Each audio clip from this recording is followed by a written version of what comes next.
I don't remember the last time I got a gilded doors for anything.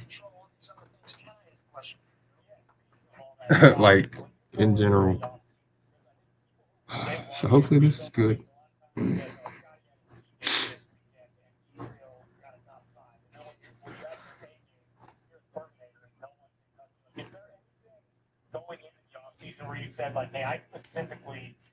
It's bourbon. It's bourbon. Freaking gilded doors.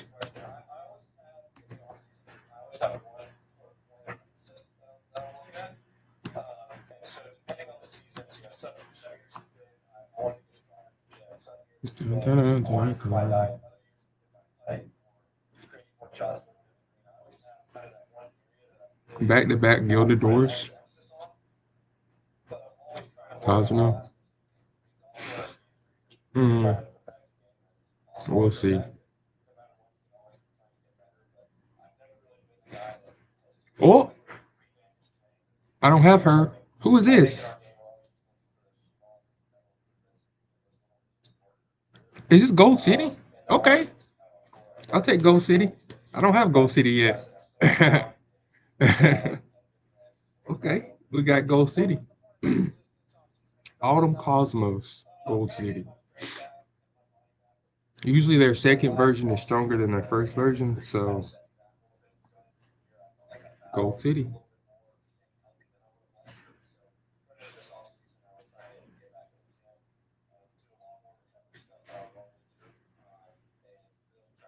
Chopper Gunner.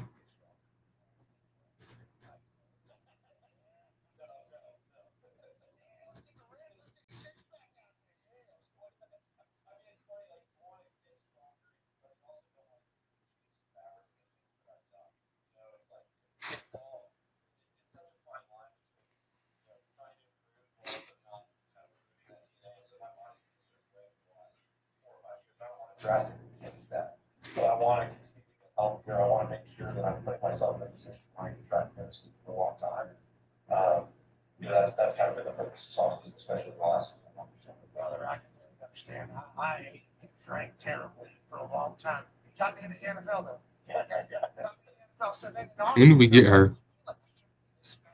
I want her. And I want her to race in that outfit. If they change her outfit, I'm gonna be pissed.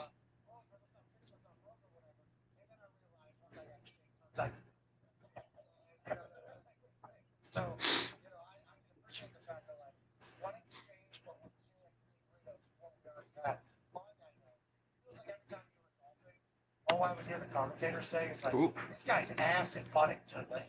Okay. Metro Dodo. Maxie's full MLB.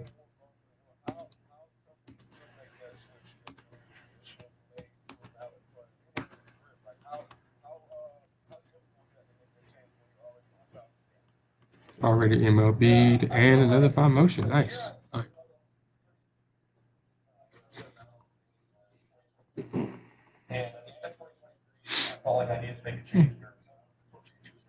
Other players try to tell me, you don't pull enough support cards. You don't pull enough support cards. Shit. I just get unlucky enough to pull singles of good support cards and then not pull any more ever. Kazuna, Silent Suzuka, freaking like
results that we saw in 2025 was a big improvement in my putting from that distance. So, yeah, right now we're in a really good spot. So we're staying with it.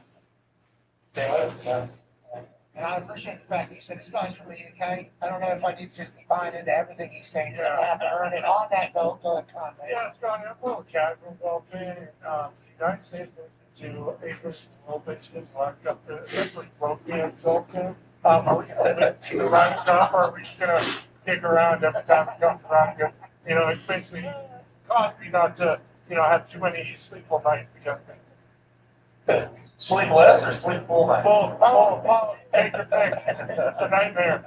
No pun intended. Yeah,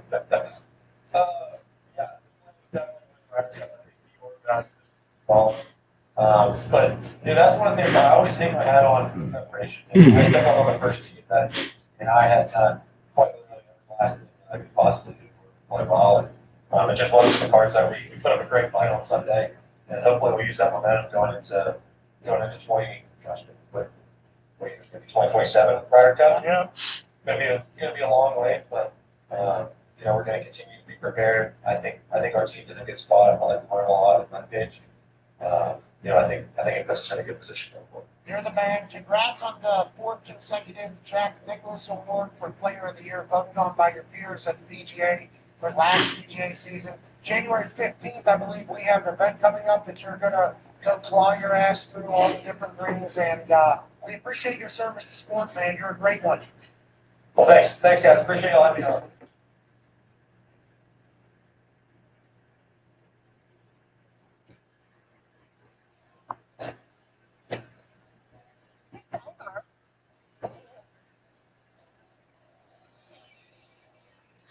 Welcome to the same Team Goal City. I told you I was going to get you at some point. I told you. Maximum waves.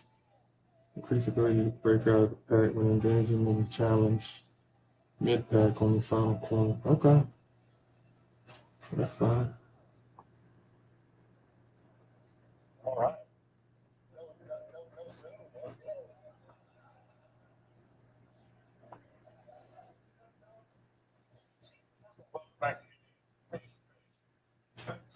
Just going to go back. Why do you want to do this? And why do you think we can? That could be a long one. I'll try to keep it simple. I'll try to make this as simple as I can. I'm trying to get emotional action. You guys can simplest this to me is a coach that I love and an organization that I really enjoy being with. My starter say believe in me in that year in 2020, but it didn't go so good in 2019. And shoot, the teammates that I were able to play with, 14 of them are still here. Training room's the same. Our guys are the same. Equipment room's the same. And they want it. And, I try to keep it as simple as that. And, a game I love to play, a game that I thought I was done playing. Certainly, I wasn't really hanging on any hope of playing again. I kind of thought that ship had sailed. But something about it excited me. And it's kind of one of those deals, door opens, and you either walk through it and find out if you get to do it or run from it. And I know that there's risk involved, obviously, that what may or may not happen, but the only way to find out is go for it. And I just felt almost like it was a gift, another opportunity to play and cut loose with guys in a game you love to play. The dream that you got to live, it may get some bonus time. So I really kept it simple as that in my mind. And here I stand. Just really good. Yeah, we're gonna find out that too. I think so. I know. I know it's tough, and I know 5 years is a long time. That weighs on me a lot now. It being so long, but it also is a dream I played a long time and stayed in. I stayed in over the last 5 years, and I know That's accurate. staying involved in the game. And I watched the Colts and the Chargers every Sunday, about every snap, and I watch about every game there is. And I know that's not the NFL preparing playing quarterback. I know that's a far stretch from there, but it's not like I just kind of shut football down and try to pick it back up. I've been pretty still been very into it since I've been gone. But yeah, no, it is a physical game and it's fast and dudes are big and fast, just like they were. And so I'm just usually taking a note of the time and I do feel good. Something about being back in this building feels right. And I'm just thankful and she, like I said, really just taking it one meeting at a time, one lift at a time, and really embracing it and going after it. Tired. The Chargers in July, you're a semifinalist for the Hall of Fame. That changed play. So all of that weighing off, just to come back and what about this game? All these years in, just can't. Yeah, you know, the Chargers deal in the summer was special and emotional. They surprised me because those linemen coming down there. And again, that's the intent. But again, I'm not getting thought of actually, you know, playing again until about 48 hours ago. Guys. So, but it's just, it seemed like just, you know, this wasn't just any place or any coach. It wouldn't, you know, it's not like, oh, shoot, I'll see what happens in the league and I'll see if I get ready and whatnot. And, you know, this is the Hall of Fame. It's been a real, it's a real honor to be mentioned with those other 25 guys. So, but, you know, that's just not, I'm not holding my breath on that, and I'm not, I've been counting down the years. I mean, and with all respect to the Hall, and if one day I could be a part of that group, it will be special. No question about it. But the extension of that time, if that comes to be, was not a factor. Sergeant wasn't saying that she won't Sunday night. Well, yeah. Why is a late searcher card on the pace? Oh, okay, that's why. Take a step back from your question. And mentioned too, I talked to her text with Daniel about him being so gracious about 17. You know, that was certainly meaningful to me. You know, and I obviously didn't want it to be like this. Again, I didn't ever think of anything like that. All this happened so fast, but him being gracious and saying, "Shoot, heck yeah, you know, go for it." But he was having a heck of a year, obviously, you know, the last few weeks, and then we're going into crazy games on Sunday. I will say, when that happened, I mean, I kind of just, in my mind, I was like, what in the world? I was like, you know, just kind of how crazy it's going with the quarterback position. And I have to admit, I thought, well, I want to share a thought, like, you know, but kind of thinking, I don't know, you know, and so it, yeah, it was one of those deals. I was like, shoot, you know, you immediately, the competitor, and you get kind of excited, like, man, are you serious, you know, and I was like, well, I don't know, we'll see, you know, and then Monday morning, it kind of sped up a little bit, and I just said, well, I got to get up there and throw. It's one thing if I, you know, throw the ball here, just, you know, out back, and to a stationary target, it feels pretty good. But maybe don't look at it and say, you know. So I was like, I will try to be honest. Let me just go for it. So that went well with my judgment. Yeah, I know routes on there playing position on Sunday afternoon. I do know that, but I don't have information going out there and routes on there and doing that stuff. It still feels good. Obviously, some of the football movements and the things you can't simulate in a game, absolutely, I have not done, and I don't think you can do them in any other way but being in the game. So. Yeah, we're going to take one day at a time. I'm excited. I feel good. It's also very comforting to know the offense, and you know, that's a big deal. You know, to be able to see that call sheet on Tuesday morning and be able to know what every play is. But if you think she tweaks here and there, then they'll done over the so, that's important.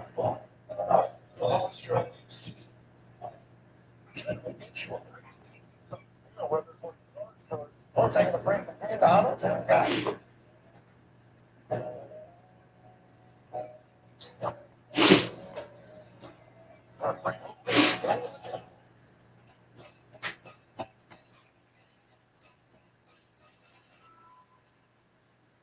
Someone on stretcher road in a town you've never heard of. That's a Chevy truck. Or she drives it. That's a Chevy person. You probably know one. Buddy. Sister. Ones who always show up. I don't need permission to get going.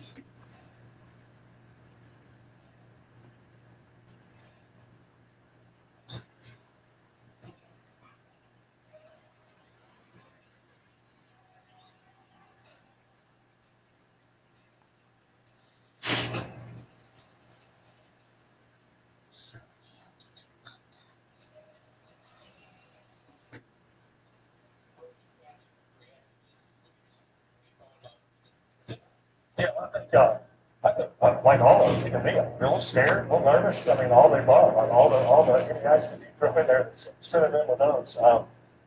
But excited, excited. I think that my wife's still a big fan the whole time I'm playing. She's nervous about the physical aspect of it, as you would expect any player to. I mean, for 250 games or whatever it was, that was a risk. As you see every week, when you're 24 in the best shape of your life, when you're 44 and not so sure, anything can happen. So that has never been a concern of mine. And, you never hope something like that, really expect something like that to happen. Shoot, something like that happens, I got a long time to recover. So that's for sure. But no, I have her card too. I think my younger children are most excited. I have her whip card. I've had it for a long time too. I was like, why do we have this card? It's a bad card. Unless they're like event, like winter CM's coming up, like right now, there's no point to having this card. It's just not good.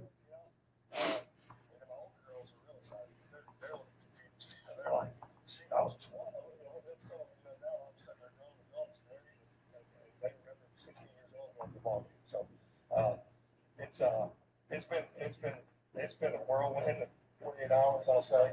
But each moment goes by, I feel more confident. I really do. I think for me, the decision wasn't easy.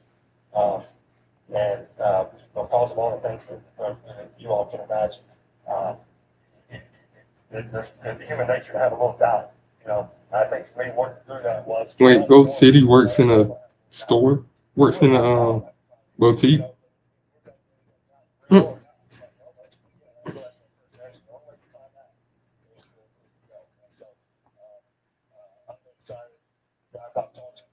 Again, we're taking this thing one day at a time. But I'm not here to save the year of any hero by any means. We got to stick and run the crap out of football, play defense, and do all those things. So if that comes to me and I'm the one that's out there, I'm not here to try to save the day. I'm going to know where I'm limited, and as we go, get better. And if that's the route, then we're going to go. Again, full confidence in Shane and Chris and the organization in making those decisions as we move forward each and every day. Well, saying things I never thought I would say into a microphone. No contraception. Everybody needs something.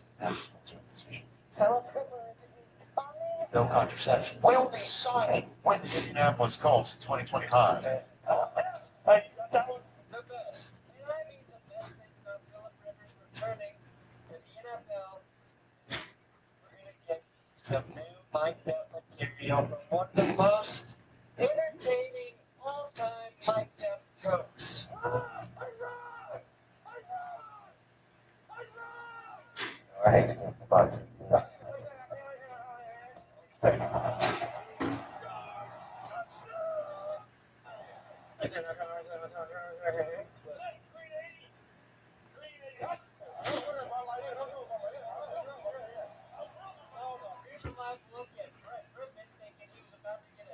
Chance to lead the Colts to the playoffs.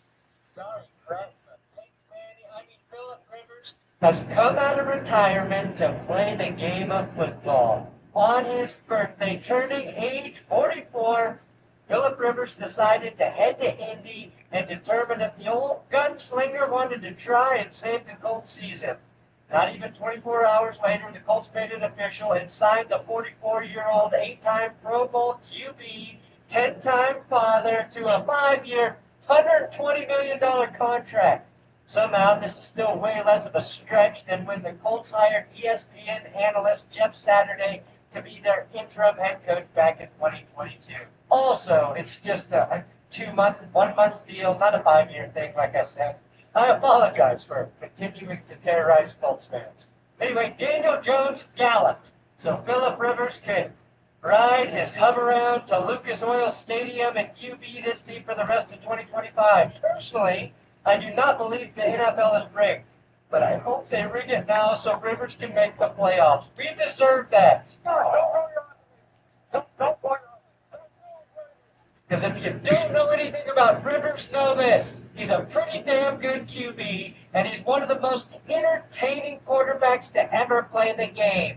He loves to trash talk. He lives to trash talk, but he never swears. I've never cursed. Not one time in my life. That's good. And he's always yelling at the officials. He whines a lot, but for whatever reason, it's cute when he does it. That's okay. Got it? Got to admit, he's entertaining to watch. Philip Rivers is also a grandfather. That is a factually accurate statement. And he's not the first grandpa to start in the NFL. That distinction actually belongs to Brett Favre, who did it in 2010 when he was a Viking. The Southern Seaman Slinger is returning to the National Football League, and today I'm going to break down what that means for the Colts and try and answer the pressing question, will it work? Can the king of dadgum save their season? I don't know. I'm Brandon Burnham. This is Nastic Sports. Please! Right?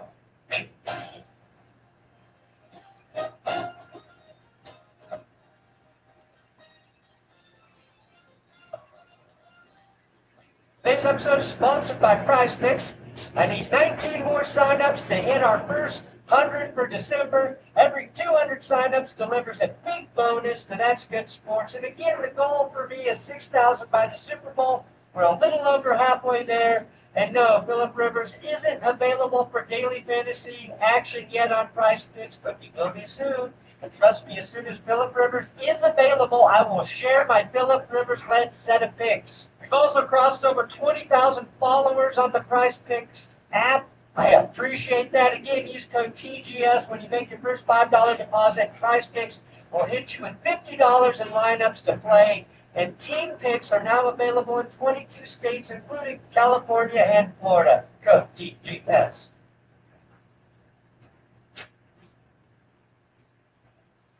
Winning Philip Rivers' tweet, it's actually 5 points. He 100% will honor this commitment, as Philip Rivers has never pulled out of anything. Nice job, Adam.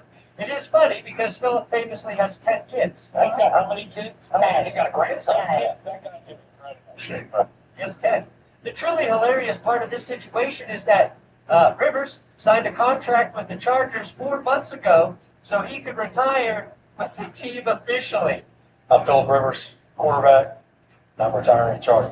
So why did the Colts bring Rivers in to the building and out of retirement? Well, we all know Daniel Jones tore his Achilles. Their 4th-round pick, Anthony Richardson, is on IR after he snapped his face with an exercise band. And even though Riley Leonard looked all right in his debut last week, he strained a ligament in his knee and is considered week to week. Philip Rivers last played in the NFL with the Colts in 2020, back when he was still in his 30s. Oh, back when the Colts were still shell-shocked by the fallout of the surprise Andrew Luck retirement in the preseason in 2019. And he was actually pretty daggum good that year, too. He rebounded from a 20-pick season in his last year with the Chargers to throw 24 touchdowns and 11 picks during that weird COVID season in Indy, which ended in a 3-point playoff loss at Buffalo, a game in which he threw for 309, 2 TDs, no picks, and was sacked 0 times, and he just couldn't close out the game late with a chance.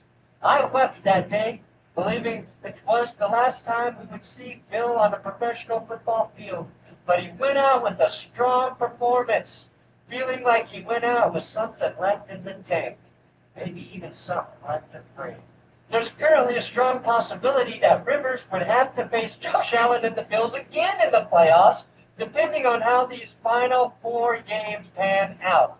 The good news for Rivers is he's joining a pretty damn good football team that still has a chance to make the playoffs in the AFC.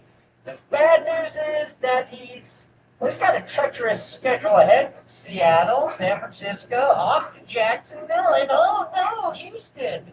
That schedule is bookended by the top 2 scoring defenses in the NFL and 2 pretty damn good ones in the middle of that minefield. There are no Titans or Cardinals left for Phil to destroy. If the Colts want to salvage their incredible 7-1 start to the season, they'll either have to leapfrog the Texans as a 7 seed, I didn't mean to do Jazz that. lost, and the Buccaneers played versus Jacksonville 2000. Uh, Now, we're hoping the Chargers start slipping up so they can leverage that head-to-head victory from Week 7. Jumping over the top. Leverage. How insane would that be if the Chargers were bounced from Welcome to the juvenile Phillies. Ugh. A race that comes around once every 3 years, apparently.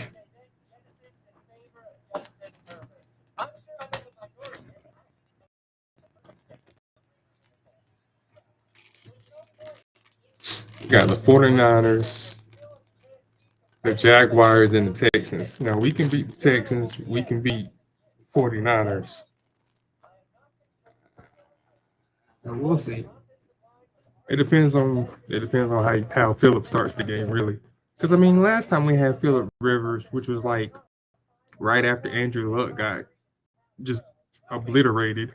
Uh, he actually did really well that season, and then he retired. And I was like, "Why'd you retire? You're doing good."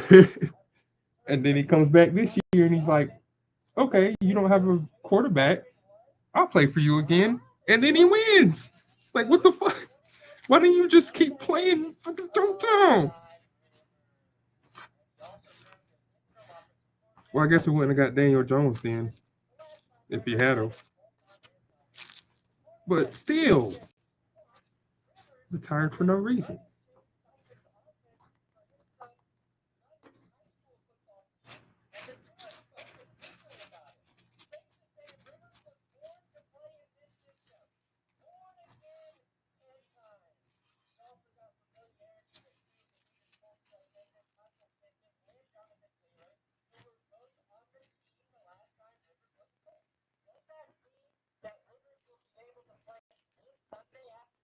At Seattle, Yeah. that's a question of how Rivers practices and how he feels on Wednesday and Thursday, according to Adam Schefter. But if I know anything about Phil, he's going to be out there as soon as he can. Some of the goofiest trash talk you could imagine.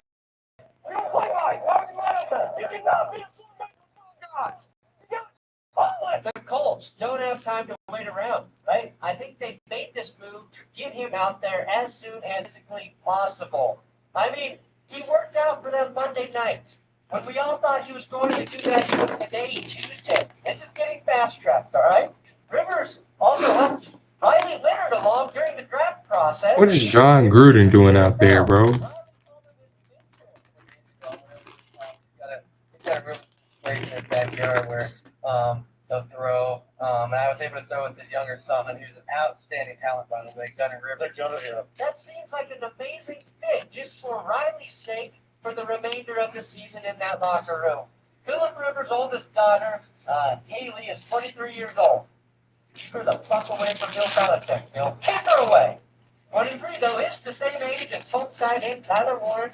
The age gap between Rivers Keep her away from NFL players. How about that? If you keep her away from NFL players, you don't have to worry about this. If you're an NFL quarterback, you don't want your daughter dating NFL players. It's just no, no. Why? Because we know they know these guys day in and day out. And if I know football players, and obviously I know football players. Football players don't use a lot of common sense outside of the locker room or off the field, for that sense of the matter. And since common sense isn't common anymore, yeah, it's just worse.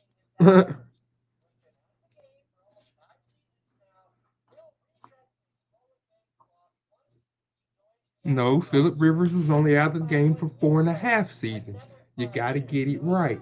You got to get it right. He finished halfway through 2020, or he finished the rest of the 2020 season. That's a half a season. And now he's starting halfway through this season. So with the 4 seasons, with 3 seasons he had off, it's no, with 3.5 seasons he had off, it's 4 seasons total and a half now. There we go.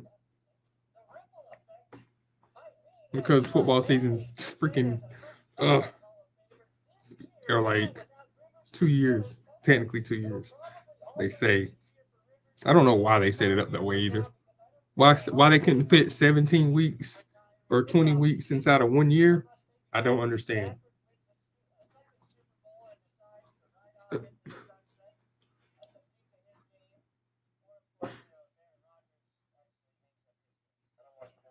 No contraception.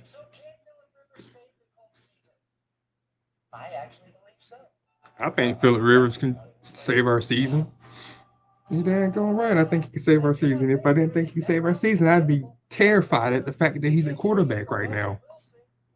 But actually, he's only 44, so he's not that old, I guess, for a quarterback. For a quarterback. at the After we don't see what happened with freaking Tom and all these other quarterbacks that are like 50 years old still playing. Bro, we got grandpas playing freaking quarterbacks now. What's your excuse? You know?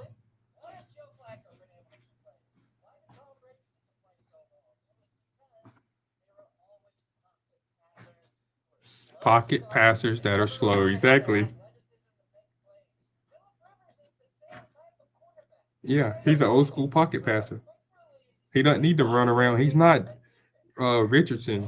He's not going to be running around with people chasing after him going, oh shit, oh shit, oh shit. There's the first down. Hey, block that guy. First down. Ah, get out of bounds. Like, it's not going to happen. Well, it might happen. If it does happen, it's funny. Because then he just gets smacked and he just goes, oh, shouldn't have done that. Oh, that laugh hurt. Oh.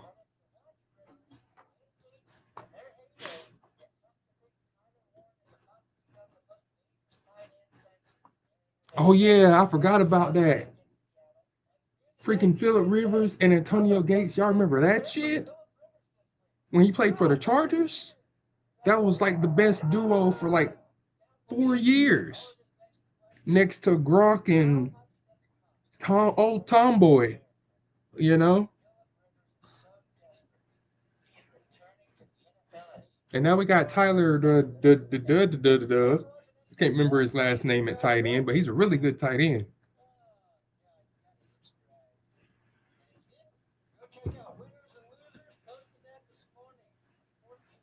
I think we'll be all right the rest of the season.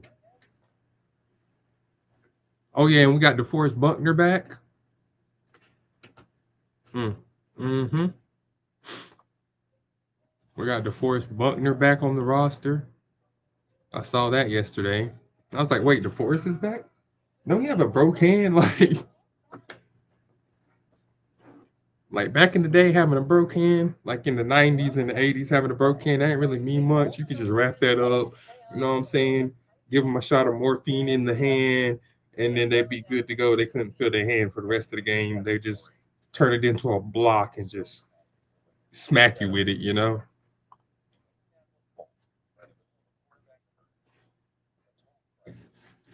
And their solution was to call a 44-year-old out of retirement. You damn Skippy.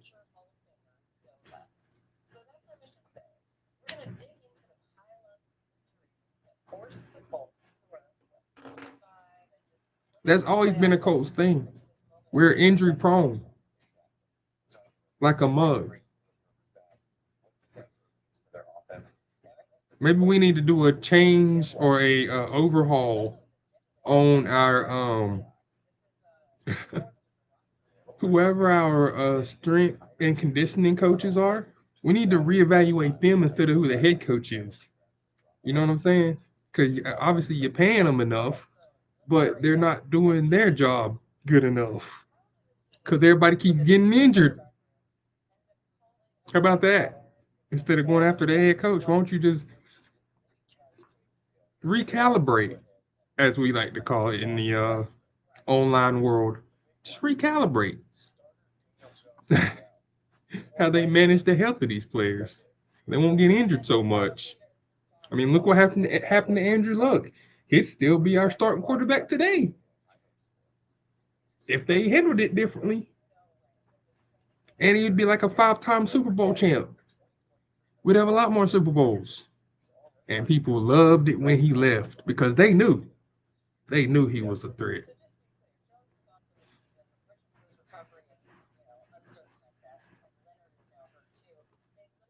That's why they did whatever they could to get him on the ground every single play. And oh yeah. Exactly. Mm-hmm. 2023. So We need some more wit. That's training too, yeah. Yeah. Inspiration. now behind the Jaguars in the division.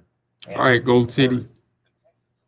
They won 5 straight, and they jumped ahead of the Colts too. So they've gone from spot to Correct. Yes, it's the I mean, go. Yeah, I said it right. I didn't say Gold City this time. I said Gold City. I said Gold City, not Gold City.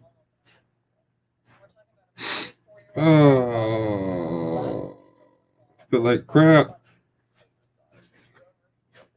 And I went to bed early last night. Bro, I went to bed at like 1. I went to bed early last night. No, it was like 12:30. I don't. It was between 12 and 1. I don't know. I was laying in the bed. I was just like, I stopped playing. I got one. I got one win yesterday, and stopped playing this game. And after I stopped playing this game, yeah, I played a little bit of Dragon Quest, and I went to. I went Betsy buys. I wasn't feeling it. according to Coach Stipes, they called him a movie and just throwing out a Hail Mary. And Rivers' response was apparently just classic Rivers. Again, a little flipped on it. Let's see. Kind of funny. And then called back Monday morning and said, I need to get up there. I need to throw at the building. I need the long corners, but I don't need those yet. Pretty simple. Forget how to throw a football.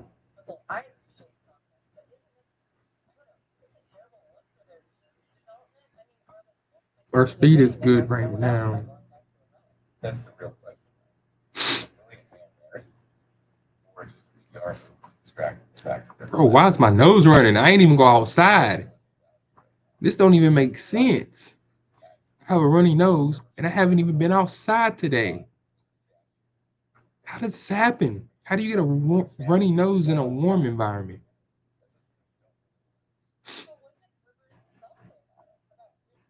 I'm just getting old and decrepit. That's what it is.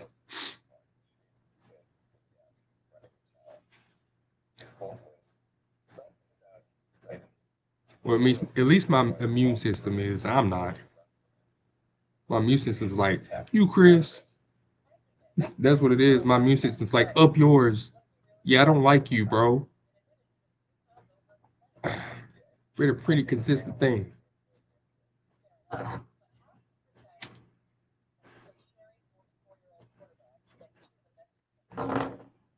Have a good O line. And we have one finally. Yeah, a classic game plan. Just go back to the game plan that they were using to keep Peyton Manning safe for the O line and the tight end set, and you got it. I promise you, you got it. You can't run it like Richardson or Daniel because both those guys can just scoot out of the way. I mean, you see what happened when Daniel tried to move out of the way. Yeah, he, yeah. How he even got hurt is improbable to me. Like, bro tripped over either himself or his guard's back foot and snapped his Achilles tendon. Again, why are we not asking the health proprietors for this team and the maintenance on their health for this team, which they pay people for? What's going on? Because if this keeps happening, we're not going to have anybody to play with. Like,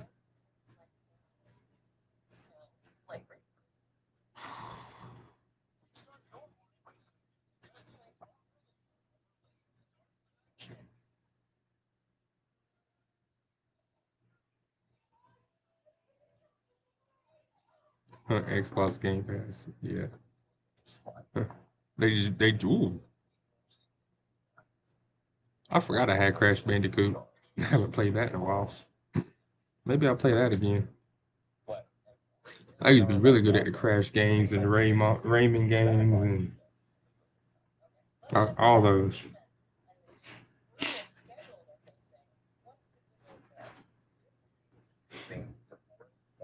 I used to be good at reaction games. And that's all that is. It's just a reactionary game. You just gotta, or timing game. You just gotta know when to time everything for those kind of levels. It's pretty annoying. And not each line average when he was out. That's the last 4 games. And in those 4 games, the Colts won 1-3. So what is that's so important? Chaos from the inside, interior pathway. Without him, offense double team the guys on the edge because there's no pressure coming up the middle. He also completely stuffs the run. And that's going to be critical against the next opponent. Oh, absolutely. The Seahawks and the 49ers both want to establish the run to set up everything else. If Buckner I'm training my team right now because I don't want to be really slow. Excuse me. When they race this next squad. Without cornerbacks. Not really slow anyway. These across the board. Okay. Bro. Yeah, you always. And you compare that to Seattle. The Seahawks had one player that outpracticed on Wednesday. One. They are healthy. They are hot. They build culture. This does not make sense. It's a season-defining stretch. This week it's the Seahawks. She can race anywhere because her skills are like non-conducible to one type of run style. Like all her skills, all Tosho's skills, you can use as a sprint, mile, medium, or long racer. All of these skills. So their playoff chances are basically gone. I just didn't know that. I didn't know Tosho was an enclosure though. I did not know Tosho was an enclosure.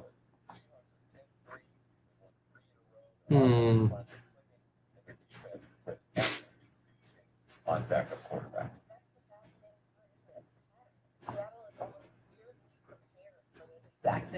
It's wild. This is the third. Is it wild? Is it wild that we're prepared for this situation when it's happened like what 4 times in a row now? Like it started with Andrew Luck and it's happened with every quarterback that we've got. All 3 of them, I mean, including Daniel Jones. Like from 2020 to now, it's happened to all our quarterbacks, all 3 of them. And let's not forget, in 2020, Phillip Rivers was the guy that we called up to be our replacement quarterback. So he kind of just came home. He didn't.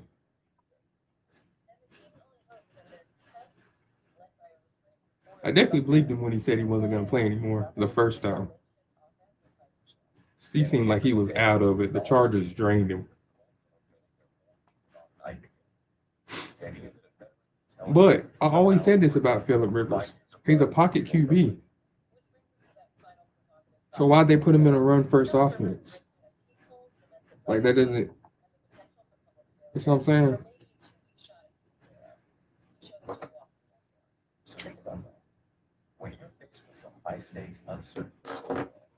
With the Colts, if you can shut down the pass offense early, that's pretty much it for us. Unless Jonathan Taylor does some crazy stuff. That's pretty much it for us.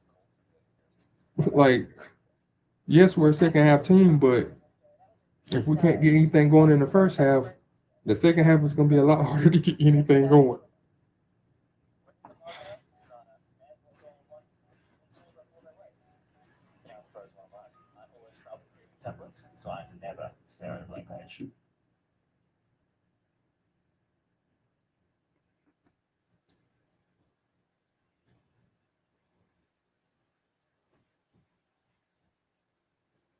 change any rule in NASCAR, what would it be?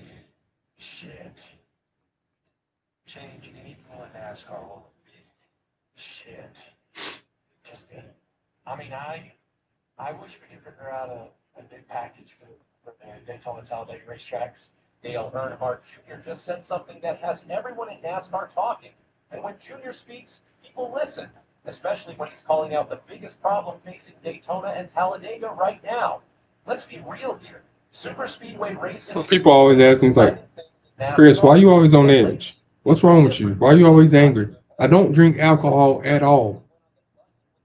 I'm not like everybody else. Like everybody I talk to and that I know all drinks alcohol. Every one of them. But they can't figure out why I'm like this. I don't drink alcohol.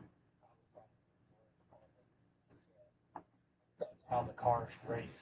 Like I'm pretty sure a lot of people playing Umamasume right now that aren't at work are sipping on a mimosa or a beer or sake, some kind of alcohol.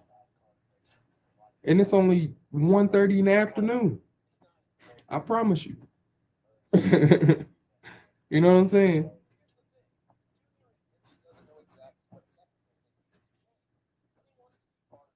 Now, wants to help NASCAR make the cars race differently at these tracks. My problem is I have an addictive personality. That means if I find something I like, I get addicted to it. But not literally addicted to it, but only like I guess I make it a habit. Let's not, yeah. I just, whatever I like, I make it a habit of doing. Not even if it doesn't change how I feel at any point. It's just a habit. That's how I deal with my anger and stress and all that shit. I just try and keep to myself and like On his podcast, so woosah. myself included. And it gets worse. Some drivers now question how important the race really is. Junior explained drivers would even argue that if the Daytona 500 still racing again, it's fallen. We got a long race coming up. I seen it. This is different coming from Dale Jr. He grew up watching his father, Dale Earnhardt, chase Daytona glory. He finally saw his dad win it. This race means everything to the Earnhardt family. So when Junior says it's lost something special, that's a big deal. What changed? Well, instead of 200 laps of crazy passes and exciting racing, we're getting something else now. Drivers are riding in packs. They're saving fuel. They're waiting until the very end to make their move. It's all about strategy now instead of straight up racing. And that's not delivering the excitement that Daytona is supposed to be about. So Dale Jr. has a solution, and it's pretty bold. He wants to add a fourth stage to super speedway races. Right now, these races have 3 stages with points given out at the end of each one. Junior thinks They need to get rid of, they need to know, they don't need more stages in NASCAR races. They need less stages. And the reason for that, I say, is because you got way too many racers that literally just sit there and wait in like 5th position or 6th position, somewhere around there, till they get their points, and then they go pit. Because they know when the section's in, and it's like,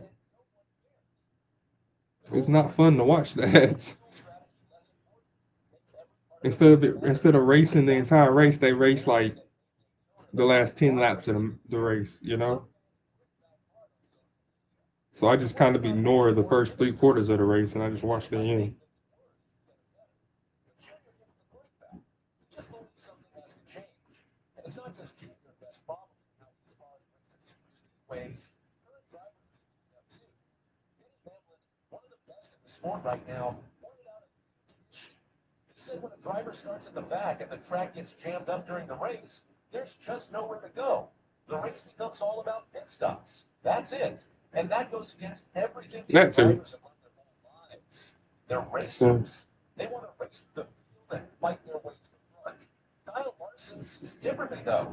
He's adapted better to the new way of racing. Larson said, I think there's a lot of strategy that goes into these races now in the next-gen era that I do enjoy. You'll save 10 the green links. flag pit stops, working together Oh, Miss with Brian. teammates and others. I enjoy that. But Burn them up. it's a bigger role now and who ends up at the front when these races finish. The super speedway problems are just part of a bigger issue, the next-gen car. Dale Jr. has been very honest about his feelings on this car. After the Kansas race in October, he talked about a major problem, dirty air issue. When a car gets behind another car, the airflow gets messed up. This makes it super hard to Yeah, it's called slipstreaming. Junior explained it like this. Cars are trying to avoid each other's way when they go into the corners. On the straightaway, drivers are thinking about which way the car in front is going to go. They want to go the opposite way to get clean air. But sometimes they guess wrong. And when that happens, Junior said, they have to jump out of the gas because they go into the corner following a car. They have no grip, and they get out of the gas and lose all of this momentum. That means fewer passes, less exciting racing. Back in August, Junior really opened up about the next-gen car. I ain't gonna lie, I still like watching the crashes. They're the safest cars ever in NASCAR, and I still like watching the crashes. Hey, I'm one of those guys. I was one of those guys as a kid. I'll forever be one of those guys. I like watching the NASCAR crashes. I hope everybody's okay, but I like watching y'all crash. I do. It's the big oh wow moment of like every race. That literally used to be the only reason I watched NASCAR. Because I knew at some point it was going to be a crazy crash. And fortunately and unfortunately, I got to see the race that Earnhardt, yeah, hit the bricks on. Yeah.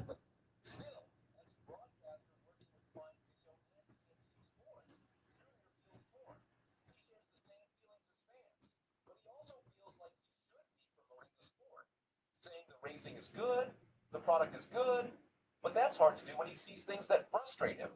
He gave a specific example, watching Eric Jones go into turn one behind another car, and that car just shuts off all the air to Jones. Junior said, but then there are other moments where Junior enjoys the races, where the car puts on a great show. It's hit and miss for him. Oh, I And got that's cooldown tough when you're already? trying to promote the sport you How did love. I see that Junior before? believes NASCAR should look to the past for answers. He thinks the answers to fixing these problems are sitting right there in NASCAR's history. But instead, he says NASCAR is worried about being modern. You know, if you can demand a lot of attention, which Cletus absolutely does when he does a live stream while racing. You know, there's 40, 60,000 people watching that. Dale Earnhardt Jr., one of the sport's most respected voices, just made a statement about Cletus McFarland that has everyone talking. It wasn't just casual praise, it was the kind of bold endorsement that could blur the line between YouTube fame and NASCAR legitimacy. Known for speaking his mind and choosing his words carefully, Dale Earnhardt Jr. rarely hands out compliments without reason. But his recent remarks about Cletus McFarland have stirred the motorsport world. What began as a simple comment has turned into a serious discussion about talent, opportunity, and how unconventional racers are changing NASCAR's future. From the outside, Cletus McFarland's path into racing looks like a shortcut, a side door hustle into one of the most grueling professional sports out there. But Dale Jr. sees something else. He sees potential, drive, and, most importantly, value. He's pretty smart, but he may continue to run ARCA, whatever he does. Yeah. Very smart. But he may continue to run ARCA, whatever he does. Dale said, recognizing not only McFarland's ambitions, but his adaptability. This isn't just a hobby for Cletus, it's a full-blown mission. When you look at the traditional ladder of racing, go-karts, late models, ARCA, trucks, Xfinity, and then Cup, Cletus's path is anything but standard, while others like Carson Hocevar and William Byron have made their mark in unique ways. None have come in quite like Cletus, straight from YouTube to ARCA with barely a pause. But as Dale Jr. put it, there are no rules to this. Dale saw the raw footage himself. He watched Cletus's in-car camera at Bristol. I see a lot of the things that he doesn't know, but as the race went on, he adapted and he learned and he got better, Dale explained. That quick learning curve made a lasting impression. He started to understand where and how to push the car. And so a ton of this stuff is completely foreign to him. Look, man, I mean, there's no rules to this. There shouldn't be anybody's. I'm gonna talk from a traditionalist standpoint. You know, you got a guy coming in and he tried to race ARCA, and I watched his in-car at Bristol, and I see a lot of the things that he doesn't know. But as the race went on, he adapted, and he learned, and he got better, right? And he started to understand where and how to push the car. And so a ton of this stuff is completely foreign to him. Still, Dale Jr. was quick to put things in perspective.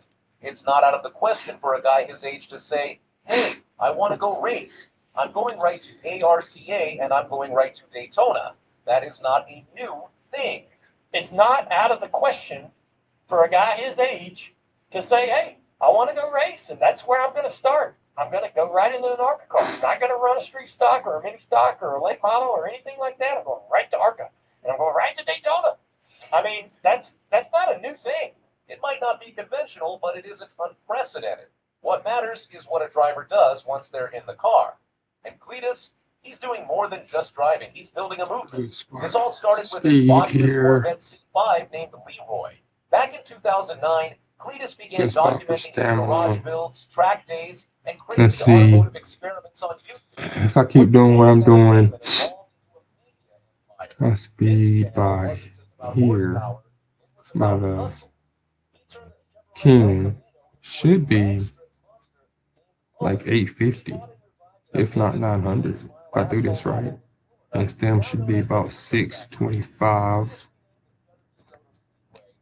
It might still be the same, but we'll see.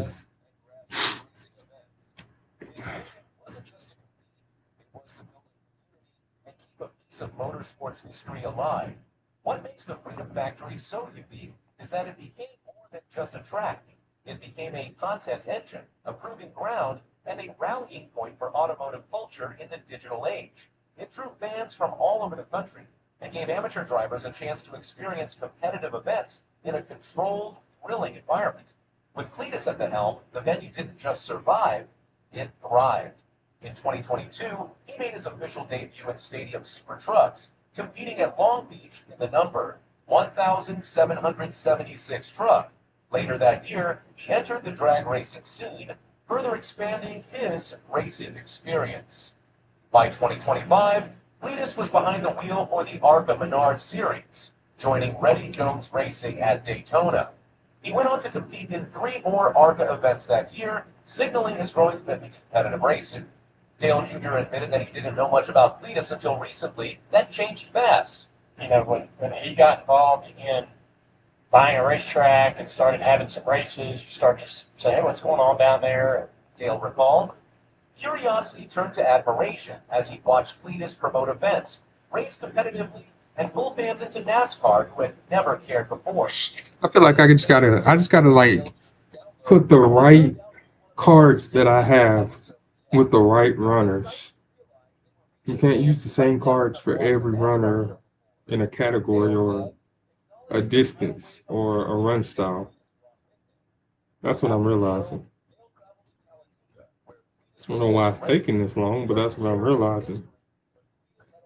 I gotta stop doing that, trying to make, okay, if I can make special week, 1100 speed with 940 stamina and 724 power with 500 wit, that means I should be able to do that with another character. But it don't work that way with the same deck. Even if they give the same boost, it almost will never work that way. Even do it 10 runs, you won't get the same numbers. Like Kawakami and Special Week, they should have about the same stats, and they don't. And I know I've done way more runs with Kawakami than Special Week.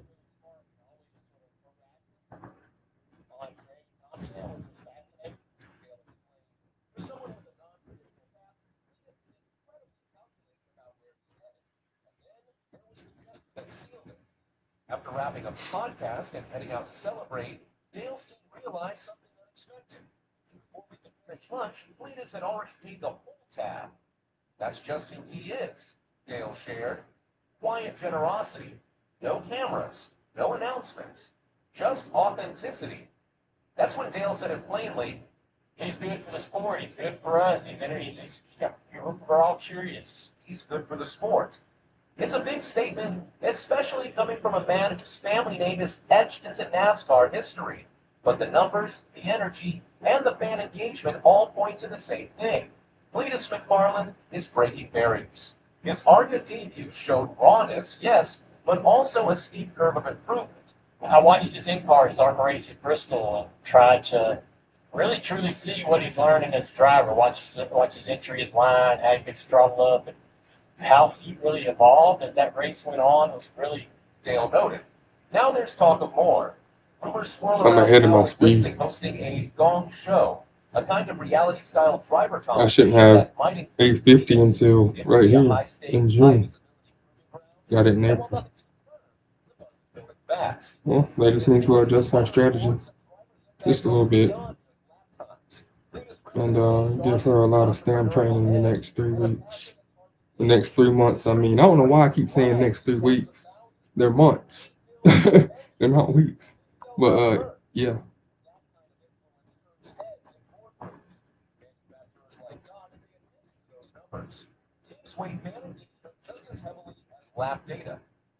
I'm curious to see how she runs this. Racing full time isn't cheap. Cletus runs a successful media empire that demands time and focus. Every race means a trade-off. Every series entry has to make financial and strategic sense. Yet the door remains open and fans are watching. Reports suggest Cowlick's rumored competition could take place at a karting facility in Virginia, with drivers living together and competing over several weeks. No phones, no distractions, just skills, personality, and pressure. It would be a test not just of talent, but of endurance and charisma. All things Cletus has in spades. In this shifting landscape, Cletus is redefining what it means to be a racer. His blend of performance, media savvy, and genuine love for the sport is a potent formula. And Dale Jr. sees it. He doesn't just see a YouTuber behind the wheel. He sees a future Look at this pace chase back. Look at the separation between the backs. Like dead middle our pack. Get up there with Dodo, bro.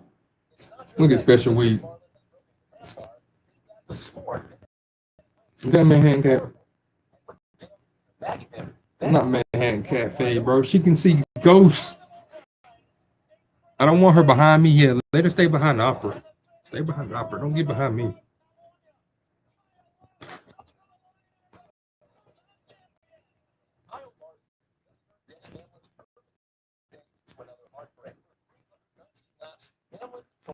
The race, leading 208 of them and sitting just 40 seconds from his first Cup title. Then a late caution flipped everything. Larson took a risk. Hamlin played it safe, and history repeated itself in the most brutal way. Let's rewind. The 2025 championship FOR showdown at Phoenix was set to be won for the ages. Hamlin, Larson, Byron, and Briscoe all came in with everything to gain. But for Hamlin, this was different. At 44, he wasn't just racing for a trophy. He was racing to rewrite history, to shed the label of greatest driver to never win a title. And through 300 laps, he was doing just that. Hamlin was dominant from the drop, starting from the pole and running like a man possessed. His Toyota was a with just a few laps to go. Victory and redemption were seconds away. But racing, like life, doesn't care about your plans. Oh boy, William Byron has a tire issue and the caution is out. He was the only one of the championship for a tire issue came and now it's strong. That's when William Byron's tire exploded, sending him into the wall and bringing out a late caution that sent the championship finale into overtime. Opera. Opera. Baseball is like I'm just thinking about all the people feeling short. Yeah, I need more stamina. Short. I'm not saying my speed was too high. That means something was too low. And either my stamina or my wit.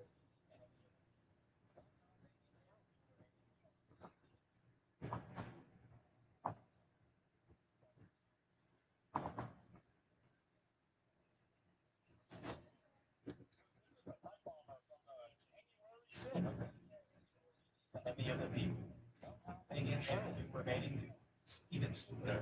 They finally caught the guy. I gotta hand it to the media. They've managed to do something that science has never been able to. They've taken something with a value of 0, which is their credibility, and they've managed to somehow divide it. They're cutting 0 in half all the time. It's impressive. Allegedly left behind the pipe device in D.C. on the 6th of January. Yep. As the feds have arrested. They got his ass. I can't ignore that. That's just too good. White man. That is too good. Okay. Holy Jesus. I'm going down to the river. Take it to the river. We so hot.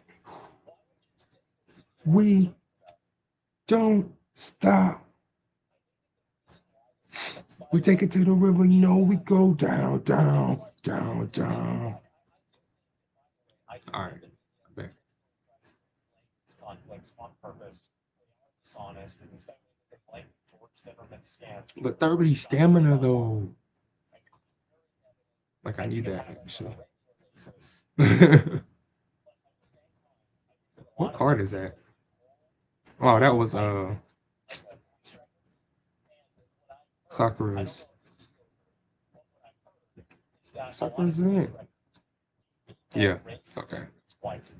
So anytime that anybody's book, We just gotta get better at picking our deck.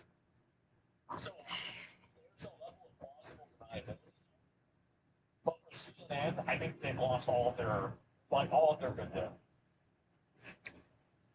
Not making excuses. I'm not making an excuse. I'm explaining why it could happen in a way that is fair, reasonable, and that provides as much context as possible to the conversation. If that's upsetting for you, you need to go lay down and take your medication. And when CNN isn't calling in a white man, and they're wrong for saying it. I'm not saying that they're right for saying it. What I'm doing is I'm explaining how it happens and the different explanations for why it Let's see if happens. we It's like do better this race. No front runner. They changed career mode. They've changed. Think about how before the half anniversary. Think about how many races that you did in general, right? Where there were no front runners. Maybe the 3200. If you were lucky that Sand Sky wasn't there. And that was a few and far in between. Shit.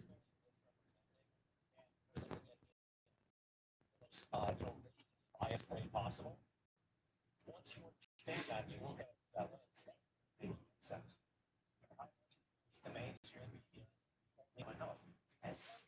I thought that does this all the time. I mean, like, I'm sure they do, but like in the instances where, like, I'm sure that like you're trying to be like, oh, both sides do this. It's bad no matter who does it. Now, in my opinion, I think that it's more problematic. I think the problem is much more pervasive with other people. I do think it's much worse. But it's also bad with other people too. It's just, I don't think it happens.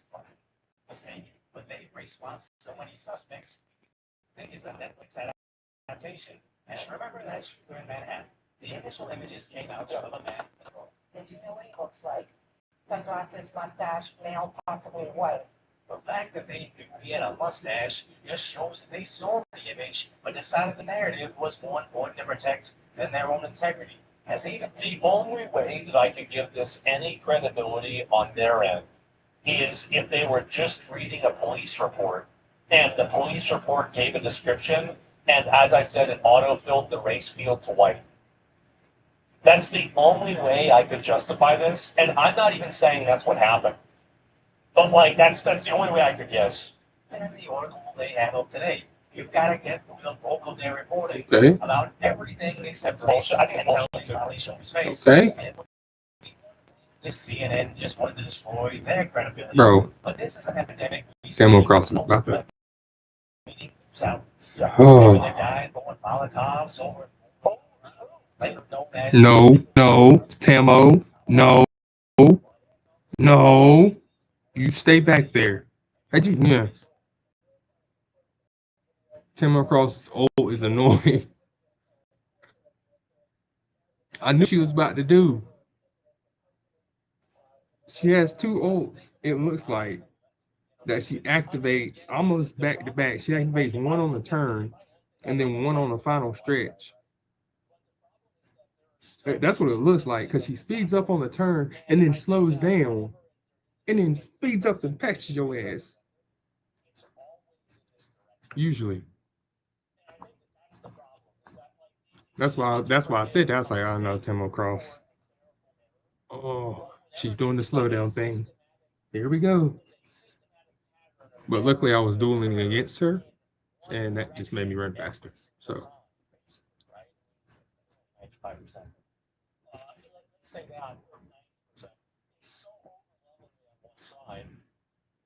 I guess if you duel her when she's in the slowdown phase, you lose. Like, you just lose. Oh shit. I didn't even think about that. If you end up dueling Temo Cross during her slowdown phase on the final stretch, right after the turn, if you're dueling her at that point and she activates her ult, you're stuck at that slow speed.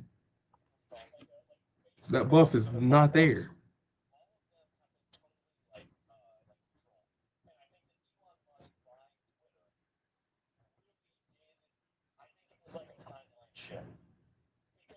Never bought Twitter, we would still be getting banned for saying that there's two genders. We would still be getting banned for, making like a racial joke or something like that. Like, I don't think people understand. Like, for whatever you think about Elon Musk, you think he's an asshole, you think he's an idiot, you don't like that he cheated in POE, anything like that. I really got to say that, like, you would have to do a lot worse than that. People really care about that. Out on him after he effectively saved free speech on the internet, which is what I think he did. And I think that Oh, I haven't. Oh man, I need to play POE again. I haven't played POE 2 since. Oh man, So if you care about, I haven't played POE 2 since. Holy crap! May, April. Wow, that's a lot of updates. Hopefully, updates that would help the game to play smoother than it was. Cause I hate with these new games. It has like all these new games have this consistent glitch. If y'all ain't noticed,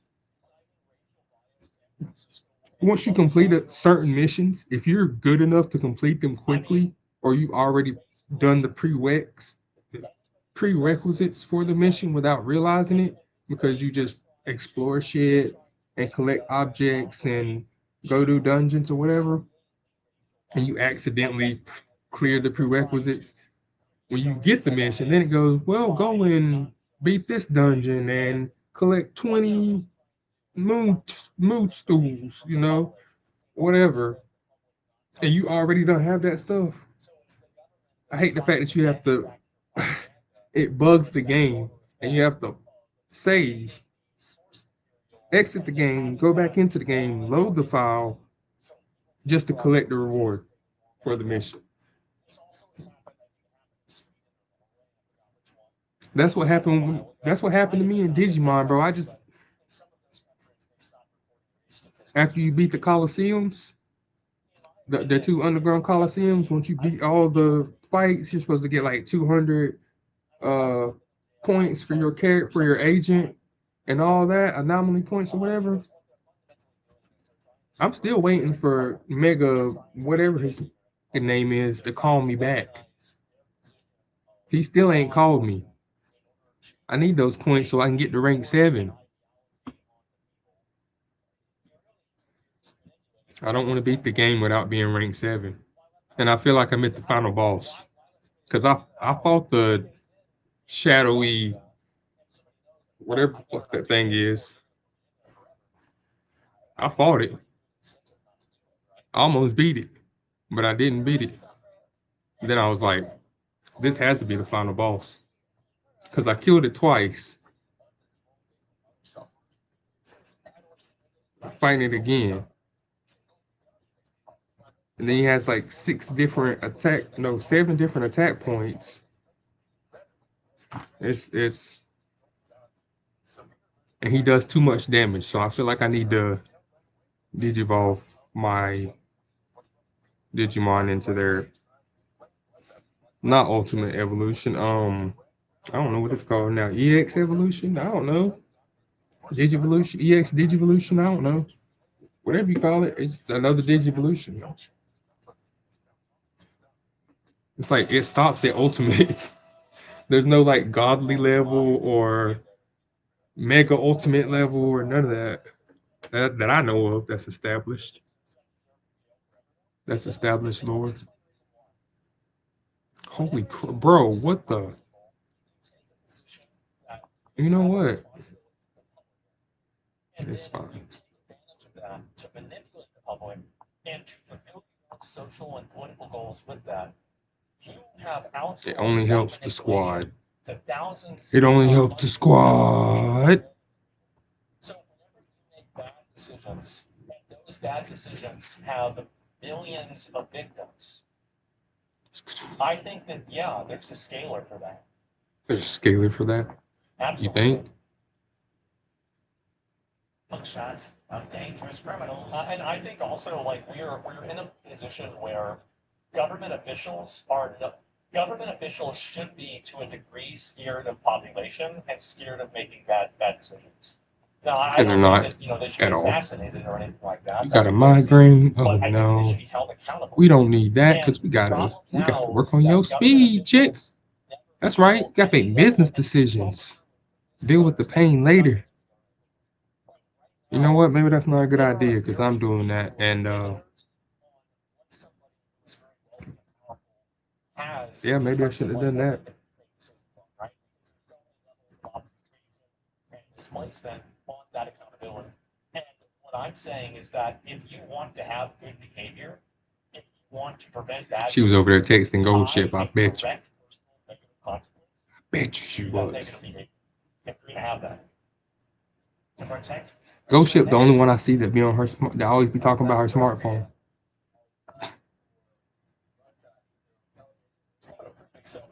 And it makes sense for the attitude and the way she acts. Like all the memes that she does, it does make sense if she's the one that's chronically doom scrolling their version of TikTok or whatever.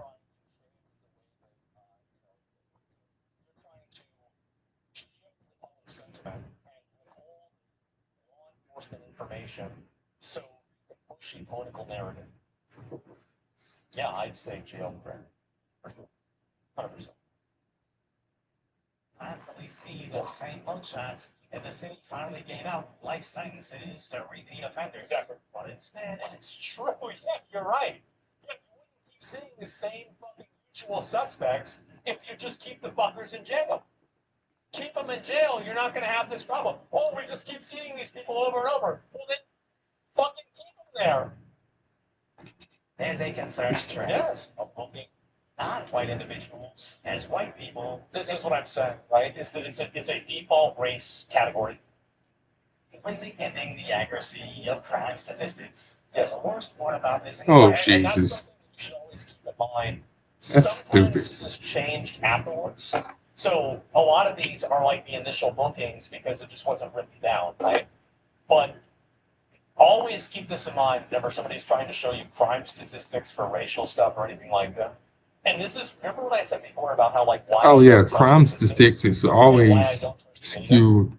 Stuff like this is Always skewed. And the problem is that a lot of people don't actually look beyond just like the base numbers and how the numbers were arrived at and the systems that generate those numbers. Because usually whenever you deconstruct the systems that generate those numbers, you will find that if you're a reasonable, intelligent person, which I think at least I'm reasonable, maybe not intelligent, but at least reasonable, something, you can generally kind of predict what studies are going to show because you've experienced the world and you're paying attention. So whenever a study shows something that's like completely opposite of what you were looking at and thinking about, the chances are that the study was manipulated. So what do you trust? Myself. I trust myself and my ability to discern information myself. And I will look at studies and the way information is gathered, and I will have like a sentiment on it, but I will not necessarily act on it. Like I got the hard worker. never let any study or any data overrule opinions that I have. I don't. And I've never been wrong, by the way. I've never been wrong about this. This has never taken me in a wrong direction. And so I'm not saying that you shouldn't listen to it at all, but whenever you hear something, and this is just really what it comes down to, right? Like I'm not saying people should do this, but this is what you should do. Whenever you hear something that doesn't make any sense to you, you should assume that it's because it's wrong. And you should look into why that is. And if you look deep enough and you go into enough of the rushing nesting dolls of the lie, you will generally find The real some form truth. of obfuscation or manipulation. Yeah, Just like this. Just like this right here. That's my that's true. If you know it's a lie, you ain't got to call everybody out on it. Just start peeling back those layers until you get to the solid truth of it. Might take some time, but it always works. And then don't just jump at them with it. Just call them off to the side. Hey, I gotta talk to you for a minute. I know X, Y, and Z happened, but I also know A, B, and C happened before X, Y, and Z. So why did A, B, and C happen? And then boom, it goes from I thought you were gonna be mad at me, or not want to talk to me, or not want to be my homeboy, or whatever, to oh you knew. Okay, let's talk about it. Like otherwise, they're not gonna want to talk about it. Whoever it is, it don't matter.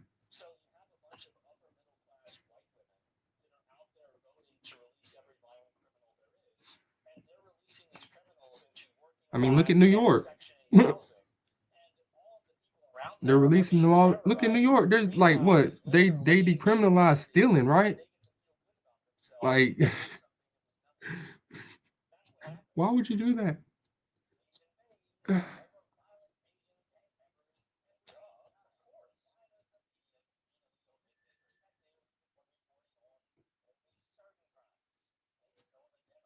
And turn this nonsense into reality. There is absolutely no doubt that the data shows that the vast majority of incidents of domestic terror come from. See? It's exactly what I'm saying. It's suicidal empathy? No, it's narcissistic empathy. Suicidal implies that you're going to be a victim of it. Narcissistic empathy means that somebody else is going to be a victim of it. AOC is never going to be a victim of it, right? Unless some tragedy happens, which I hope it doesn't, by the way. But I think she's a fucking retard. But either way, this is the reason why, is that they construct the data collection mechanisms, and then they report on the data inaccurately or in a intentionally incomplete way, and then they omit certain data points that are inconvenient. Like, for example, how many of the people that were burning things down at BLM or the Tesla rioters were charged as domestic terrorism? As far as I know, basically zero. Maybe a few, but definitely not as many as there should have been. So whenever you look at this, like, and this is the problem, that this is like a Reddit problem, is that people will look at the baseline of something and never actually think beyond that. White nationalism. There are problems in our community, but usually it's some white supremacists on the other side. We should be profiling, monitoring, and creating policies to fight the radicalization of white men. Because when the truth doesn't match their narratives, The left doesn't change their talking points. They just use the media, crime reporting, and sacrifice of all the. I cannot wait, bro. Like, whoever is going to run on a platform of deporting her back and sending all of these foreigners that have come into our country and want to bring their foreign bullshit into America, deporting every single one of them that is running an office or anything like that. And we have actual Americans, people that have American values, people that care about America, not making it and acting in the best interest of fucking Israel, Somalia, or wherever the fuck else they came from. I'm gonna vote for that guy. That's gonna be a guy I'm gonna vote for. I'm so fucking sick of this shit. It is so obnoxious. We are being occupied by people that hate us. It is a disgrace. And every day that we let it happen, it will continue to get worse. Victims don't make, but then pretend their narrative wasn't made of race-baiting nonsense. And yes, I'm waiting to use my SSR selector. I'm not using it right now. Might as well just wait for Christmas over here, man. I might as well just wait till January. Like, whatever. I didn't think about that, but yeah, you're right. Appreciate my insights. My order commentary on the tragic status that is today's reality. Subscribe and decoy, as we somehow made the channel decoy voice even more concise. It's a good video. It was. And this isn't even a melting pot of values. I mean, like, the thing is that I don't think that we have any. Really curious what these people is doing outside right now. Right outside my house. I can hear them. I've been hearing them for like a while. What are they doing?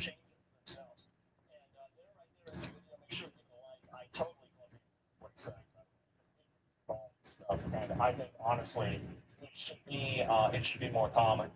And yeah, that's it. Make public excuses. I'm not executing it. Just send it back, right? I mean, there's no reason to do that.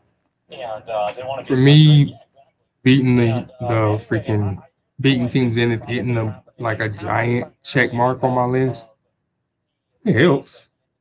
I mean, it gives me plus 10 more stats to everything, but it's not murderous. Unless you're trying to go like max out, like.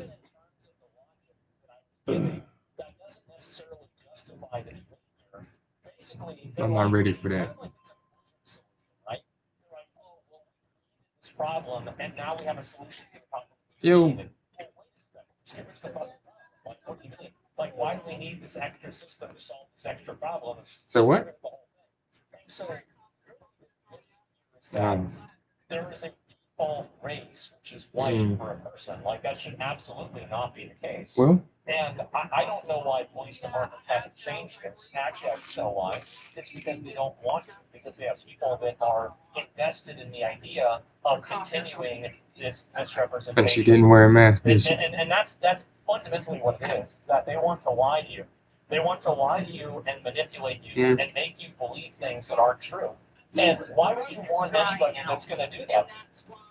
Like, that's it. I mean, it's just literally that. She gotta take some of that spray like I used to take all the time, like I used to give her. She didn't like it very much, but it worked.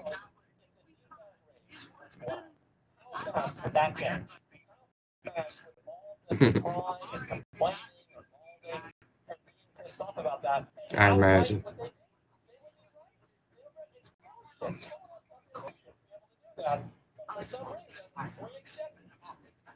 I bet it's required a little non-nullable SQL database field.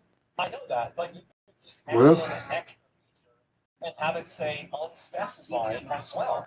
Like, there's no reason that you can't just make a fake race up inside of a database and then just say, okay, this is the placeholder one until somebody actually marks it the right way. Yeah, no. Like, unspecified, null, unknown. Like, there's 50 fucking words for it. So, yeah, just code it in. Like, you could literally function probably with AI. Maybe default race for what? Oh, for police smokers and for people that are arrested, right? A lot of cops are just lazy, so they don't fill out the information. This is my point. Whenever the information is not filled out, it should default to null or unspecified rather than We'll see. We'll see how she reacts. Plausible deniability from the media, and it makes it a lot easier for people to see who the bad actors actually are. It's so obvious. So yeah, just a blank space. It's obviously intentional. Yes, it's obviously intentional. It is.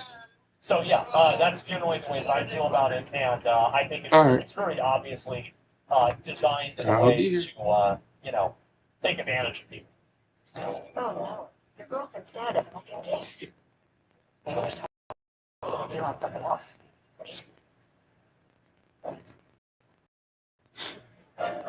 Ooh, Just making sure you understand. Searching for the simplest way to pretty treat good. this can help. I'll start by answering some basic questions about your health, 100% online. Then a provider will review your information and determine if treatment is right for you without an adverse visit. Check your order is discreetly to your door. Free. Access to care with no insurance, no doctor's offices, and no pharmacy lines. Cool, that's it. It's simple.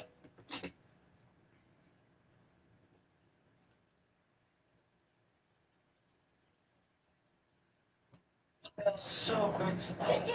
All right, here we go.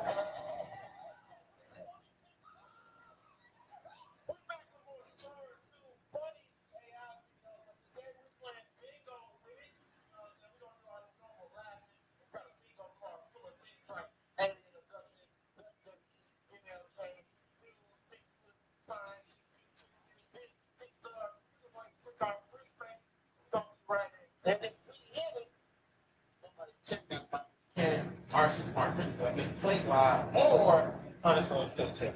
If we don't get bigger, unassigned to the check. If we do, y'all about to get on some. Right. If we do check, y'all gonna get on. Yeah, with the,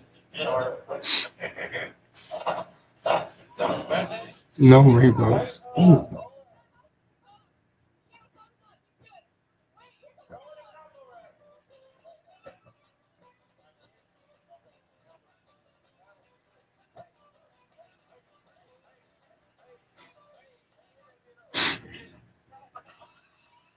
Oh shit.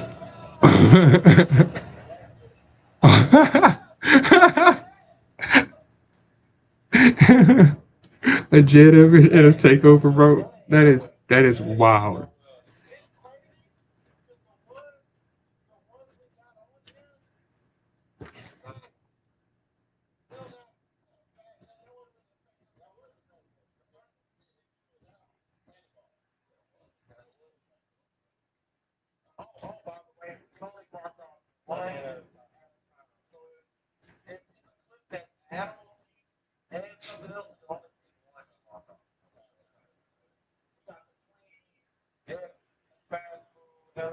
talking baby.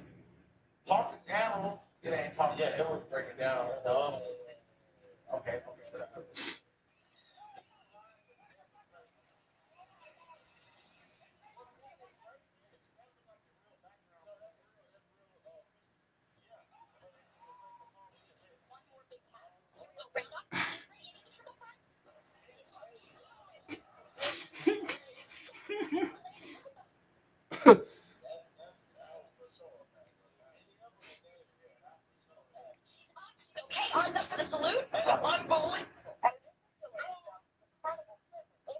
Strapped into rides like a pendulum for hours at a time. Officials say the constant motion is part thrill, part therapy.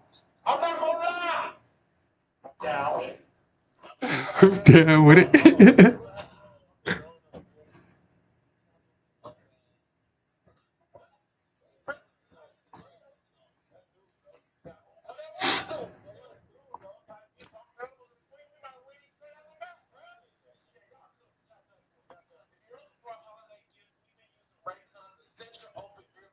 Honestly, they're just awesome. You can't beat being able to play the music or listen to that favorite podcast and still be able to hear what's going on in the world around you. And right now, for the holidays, they are up to 20% off. Well, y'all know. Go to the Raycon website and purchase a pair right now. If you're used to regular headphones that block out everything around you and sit on the inside of your ear, these are not those. With the open earbuds, these are gonna hook on the outside of your ear so they stay fit, even when you're working out, walking, or doing whatever. But sitting on the outside of your ear will allow you to hear everything going on. This right here should work because if we got this set up right, this will get her in position. Well, this will help her out the gate. This will get her in position. This will cause her to save stamina through the mid race, which is when we use our speed skills, and then we hit cooldown, and then hit pace chaser straightaways on the way home. Because I don't have home stretch haste.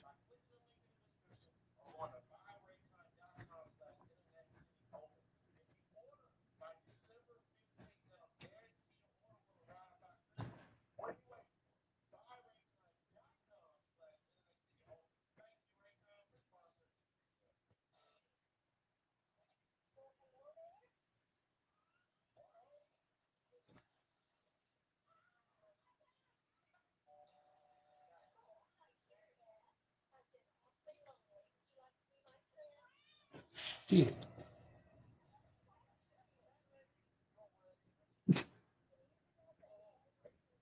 I repeat the gift card.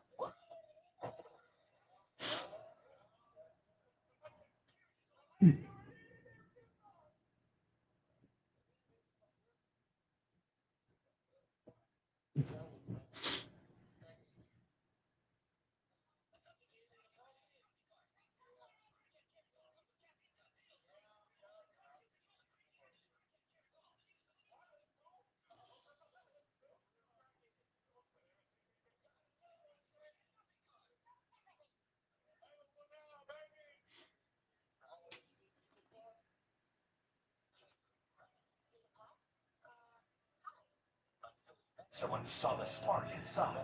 Together this winter Disney presents. I knew it.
Oh shit.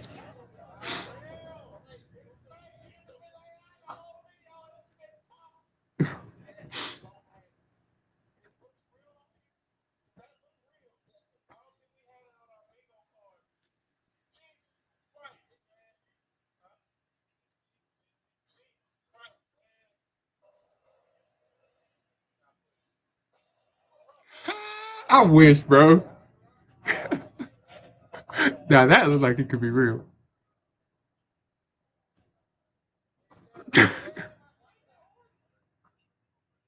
Santa handcuffs, bro.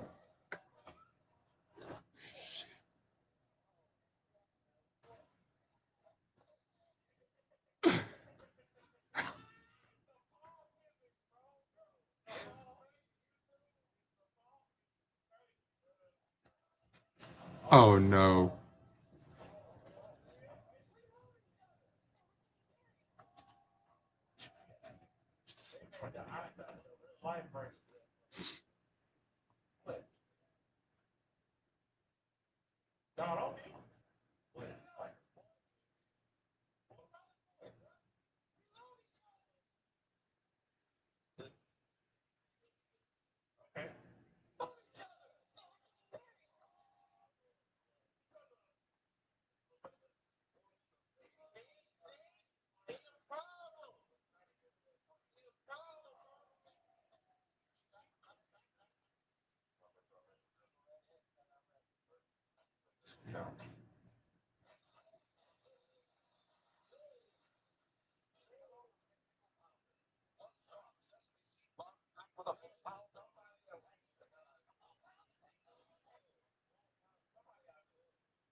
Give you the goo. God bless Bo Nix. He saved us.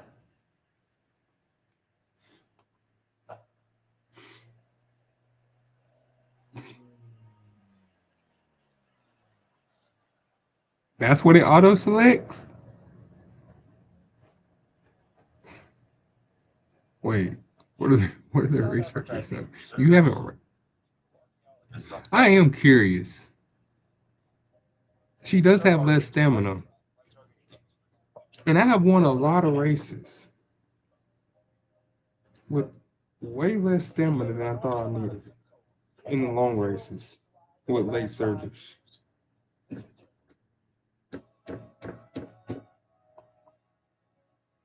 What did I make?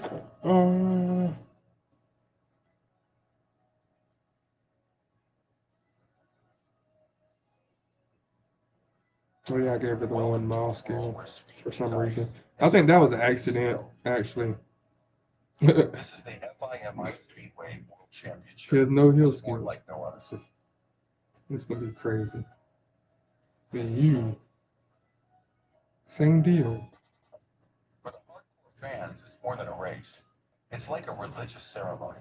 Every year they gather, filling the stadiums to experience the adrenaline and witness the incredible show that is this World Championship. What if I just put Foul Comedy in there? At the heart of this extreme challenge are the bikes.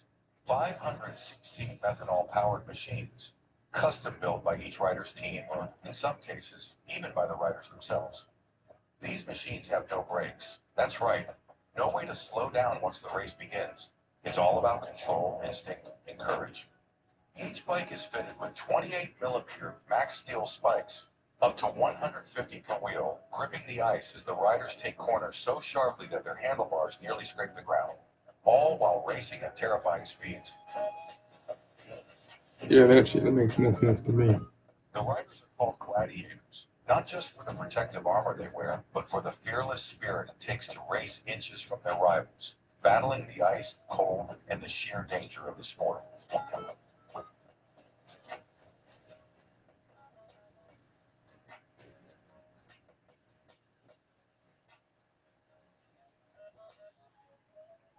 The 2025 season features 4 finals, 2 in Insel, Germany, and 2 in Heerenveen, Netherlands, where every race is a test of skill, endurance, and nerve. But beyond the speed, the spikes, and the ice, there's a deeper story: the passion, the sacrifices, and the mindset of those who dare to take on this challenge. Now let's go behind the scenes and hear from the riders themselves, the gladiators of ice speedway.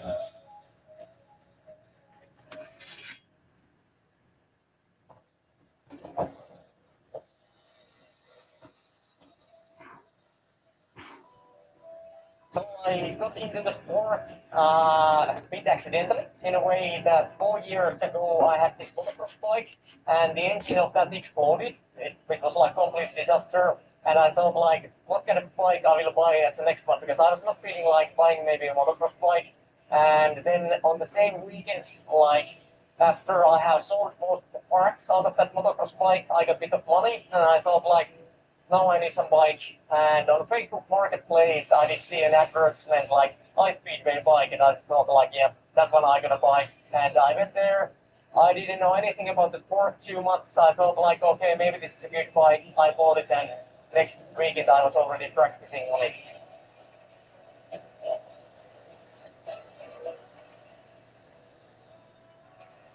See, this is what I was talking about.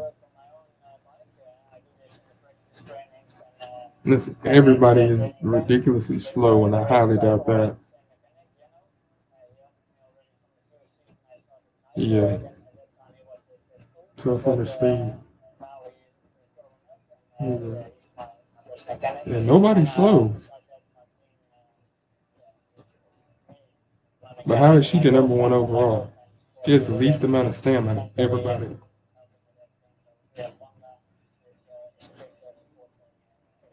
I don't know why. Special week's always been easy for me to build. After the first time, I was like, okay, I understand how she gets built.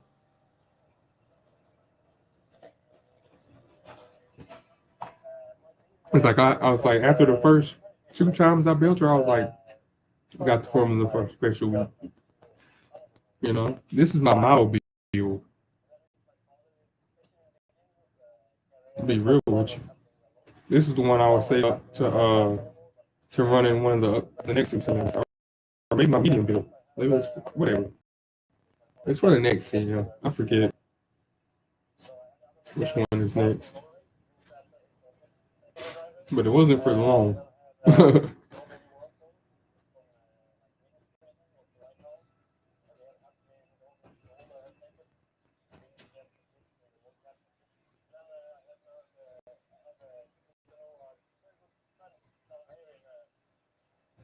So I have a extra mechanic also here. Så instrumenten här, jag vill bara återkomma här ändå in the header bit.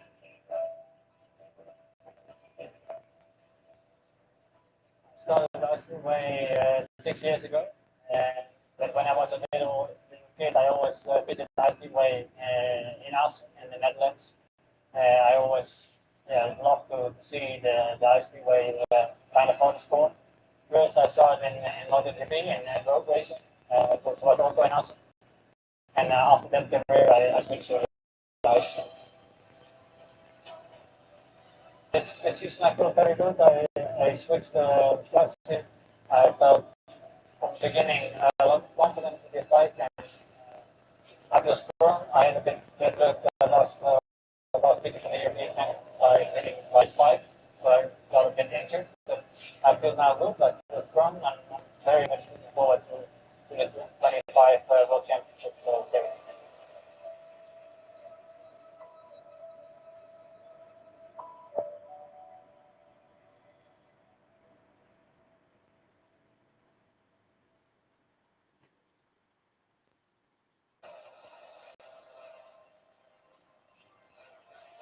Gold City over there behind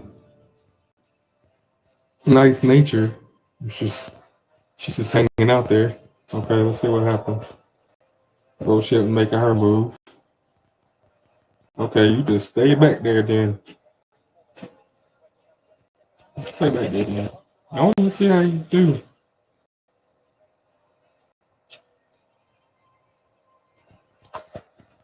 Hmm.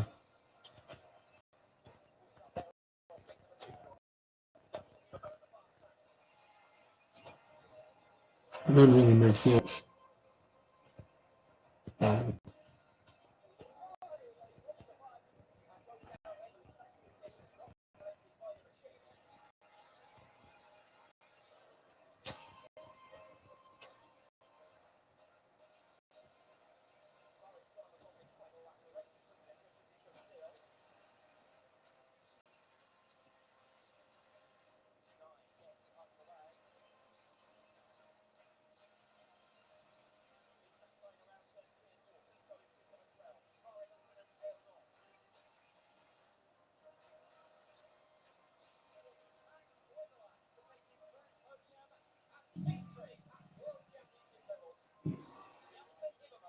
shit.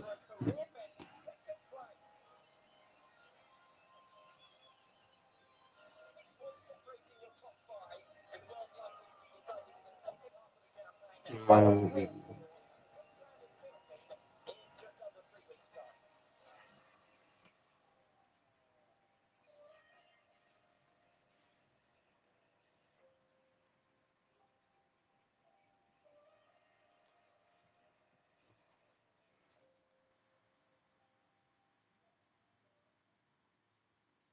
Dependence on foreign oil is a clear and present danger. I've returned to the days of gas lines. More energy independence, less dependent on foreign energy. To control our own energy future. Energy independence and verify. Energy independence and energy dominance.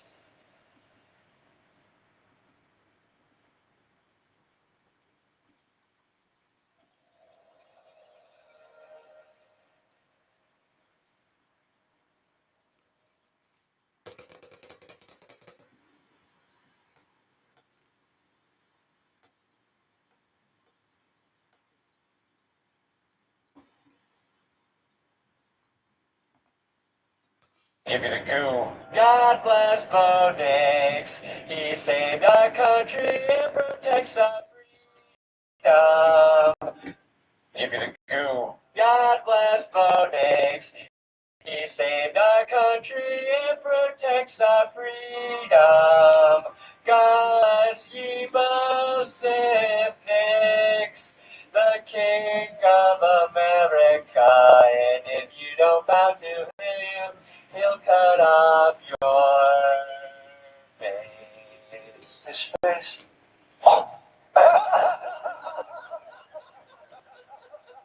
Unfortunately for the Packers, this might be a metaphor for their season. A full head of steam with all the vision of Daredevil, and of course minus any of the superpowers. For the Broncos, Poorly care. My mom thinks we'll win, so that's all that matters. so for a touchdown. Poorly care. My mom thinks we'll win, so that's all that matters. It's a touchdown. Short. Three. Poorly care. My mom thinks we'll win, so that's all that matters. Yes. Touchdown Broncos. Straight. Now you are the underdogs. For his touchdown.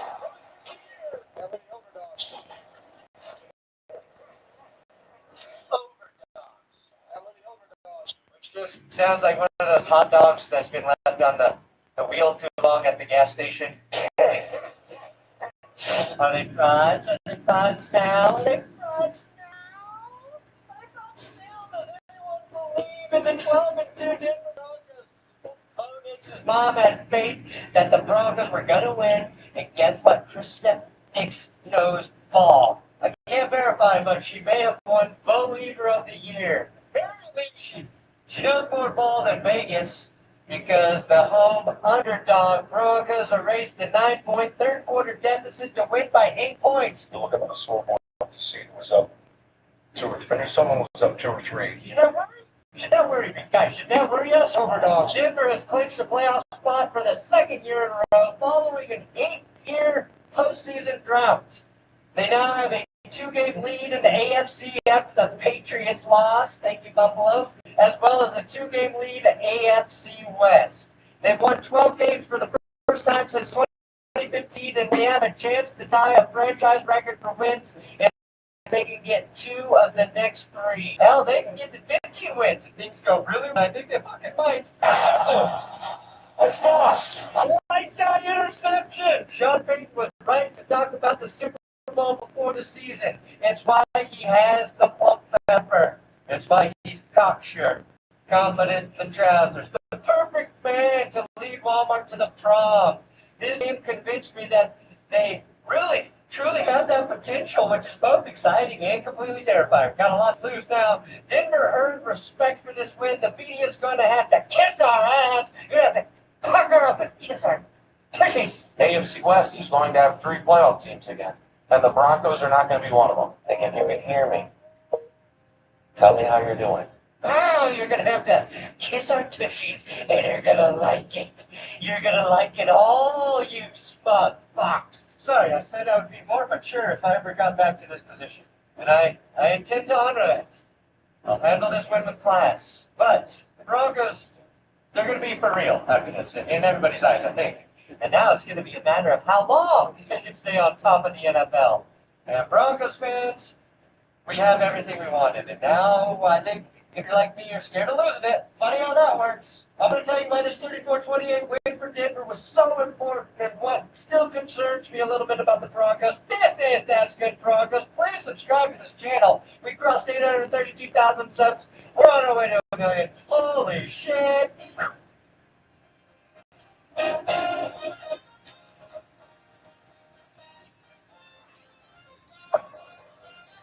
Bo Nix's mom was so spot on, Vegas actually called her and asked her to set the lines for the rest of the Broncos games. She politely declined, of course, and then she said, hey, how about if you do enjoy playing something like daily fantasy, you use America's top FOR Libra and his code TGS when he asks you to sign up at Prize Picks. Guys, if Bo's mom wants you to do it, that is, you got it. Even if it's 100% fabricated story I just made up in my own mind to convince you to help me to get to the 6,000 signups we're chasing by the Super Bowl. I hit all my plays for this Broncos game. If you do like to play in daily fantasy, my link is below. Go TGS. Every sign up makes a huge impact for this channel. Appreciate the support.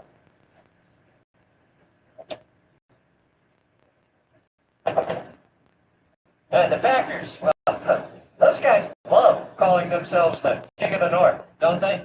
Well, there's a new King of the North, and it belongs to Beauregard Dixon, first of his name, King of the Andals and the first man and the rightful heir of Westeros, who had 4 passing touchdowns in this game. Just like in the year 2015, the last time Denver went to the Super Bowl, Game of Thrones was still airing, and the Broncos had a statement. The Panthers were in the Super Bowl, y'all. Think about that.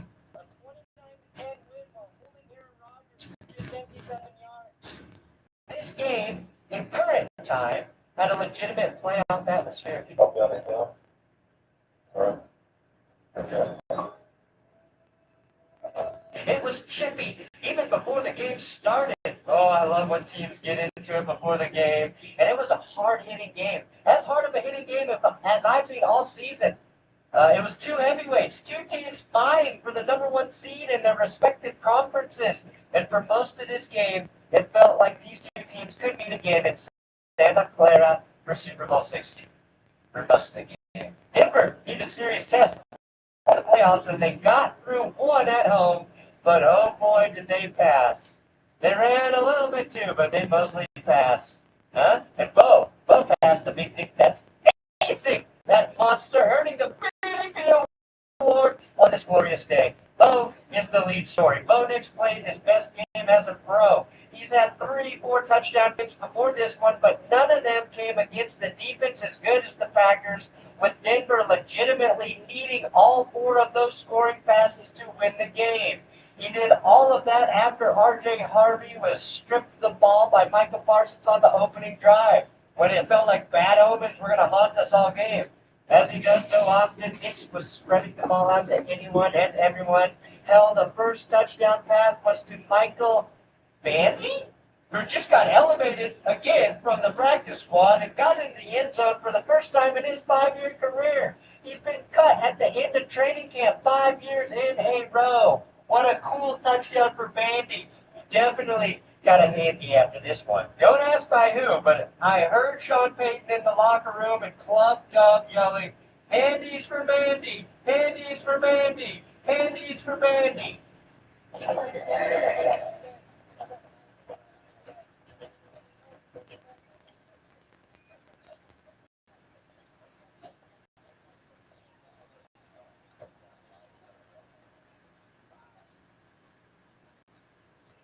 Slide in the new GMC Acadia. Get 1.9% APR GMC Acadia models. We are professional grade.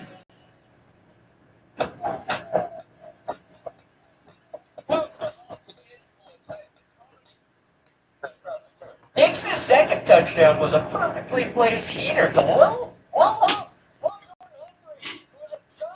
the fucking season. That was a giant game with 3 grabs and 42 yards. But that's the story with Nix this season.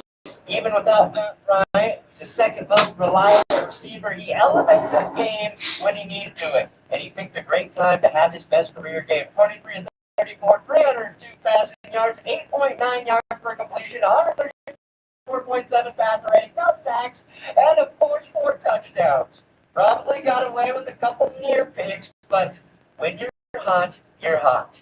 And with all of that, I'm sure he'll move all the way up to 23rd, the 23rd ranked QB on the Ringers QB power rankings. He's currently 2 spots behind Geno Smith. I did not misread that. He's currently ranked behind Geno Smith. Very interesting, Ringer. Stellar work happening in NFL coverage at the Ringer. Kyler Murray, who's been injured all fucking season, still ranks ahead of Bo. Aaron Rodgers with a broken hand, ahead of Bo Nix. But if Bo wins the Super Bowl, I have heard he could get ahead of Kyler at the Ringer. Oh boy, we'd be so lucky if that happens. All I care about is Bo Nix's mom's power rankings.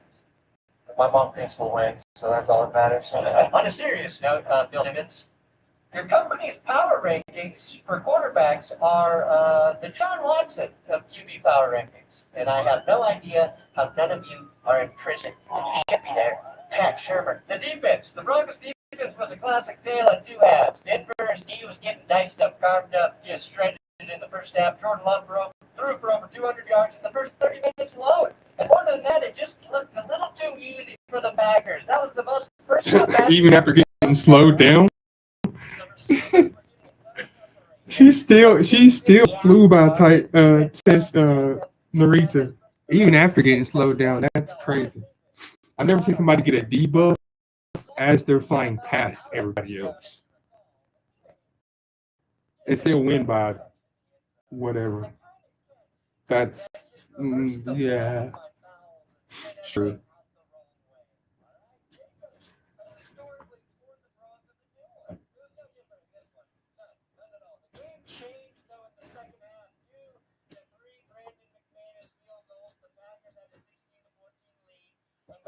To start the second half, after a very suspect Riley Moss pass interference call. This is only my second rated CM, and it just happened to be a long CM.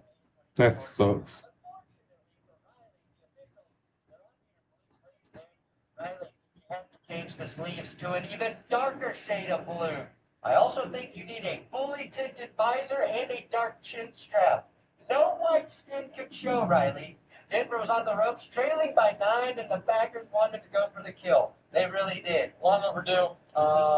The ball doesn't lie, right? Like, I had great coverage on the deep ball, and, they want to throw the flag from across the field, so that was fine. They could do that. Ball was wrong. Pat Surtain had not had a pick all season, but I think the Packers felt like they could do just about anything on offense. But they may have Only she's happy. testing the reigning defensive player of the year, Pat Surtain, who they call PS2 because he is a cheat code. They tested him deep. Not only did Surtain get the diving interception, which switched the momentum drastically, but Christian Watson went down with the chest. No way. It was unfortunate, but that's how it shook out. And unfortunately for Green Bay, their dynamic may have been changed for the rest of the season. Watson, he unlocked the Packers' offense in recent weeks, but without his size and speed keeping the defense honest, Green Bay's receivers were no longer getting wide open. Zach Tom also went down, and I don't think it's a coincidence that Denver started teeing off after that and ended up sacking Jordan Love 3 times post the Tom injury. Tom Grossi was also injured during the game when we were co-streaming. He is doubtful to return with butt hurt. Yeah, it's great for the Packers, though, so it's a 100%. Fine. Yeah! Doesn't go up for the Packers. Sorry, Tom, but I had to. I had to do it once. I had to do it once. Broncos able to get Look at her coming up from behind gold ship, bro. No way she wins this. She was behind gold ship. And then she gets passed back by gold ship. Oh wait. I guess not. I guess they're dueling back there. Yeah. Gold ship better have 1,000 stamina.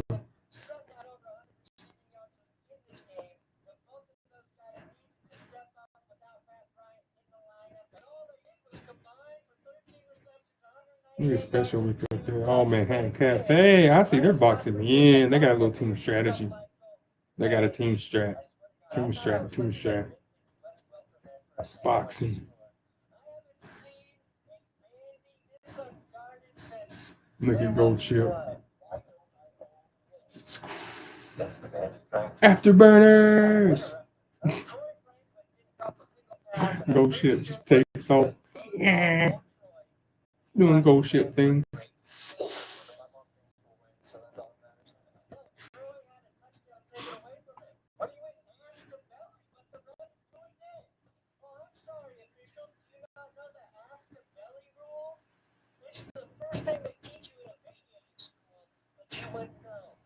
You're too dumb to get in. I don't know why you're still allowed to rep. His butt didn't touch anything but a Packers belly, and it should have counted. That's what I'm saying. If I have any nits to pick about this victory, as monumental as it is, I think the Broncos were a little one-dimensional. R.J. Harvey lost that fumble on the first drive of the game, then rebounded with a serviceable 65 rushing yards on 19 carries. He scored his touchdown of the year, but then he had to exit the game early with a rib injury. Not a promising sign for a team that's already without J.K. Dobbins. I also have to question some of the decision-making, which I questioned last week with a lead by Sean Payton. After the Troy Franklin touchdown, Denver led by 4 points, and Payton opted to go for 2. They did not get it. And at that point, it didn't seem like a huge deal, but if they had just kicked an extra point, they would have led by 9 points. 2 possessions in the fourth quarter as opposed to just 8. I just don't really get it, nor do I get going for it on 4th down twice when they were up 8 points. But at least I could say that A, it didn't cost them the game, and B, they were aggressive rather than being passive with a lead. But that's just Sean Payton for you. He's going to take big shots, even when you'd rather be a little more conservative. And if you know how Colorado votes, they never, ever ask to be more conservative. Lauren Bombard.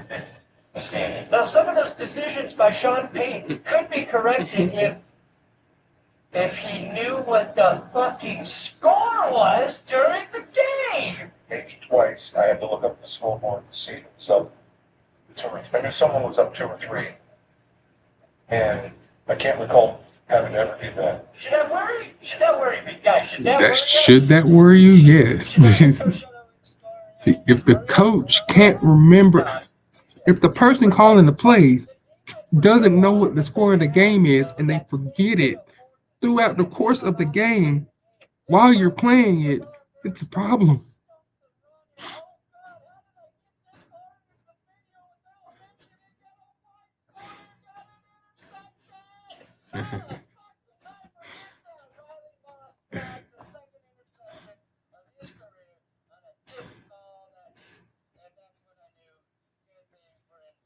All right, guys. I'm gonna wrap this stream up right here. Cause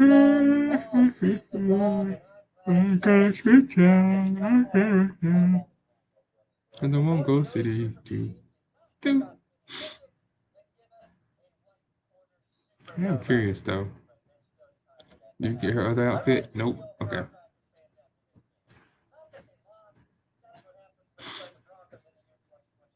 Do. All right. See y'all next time.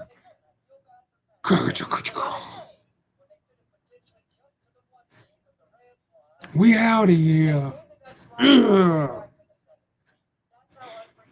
I'll play something else later though. For real, for real.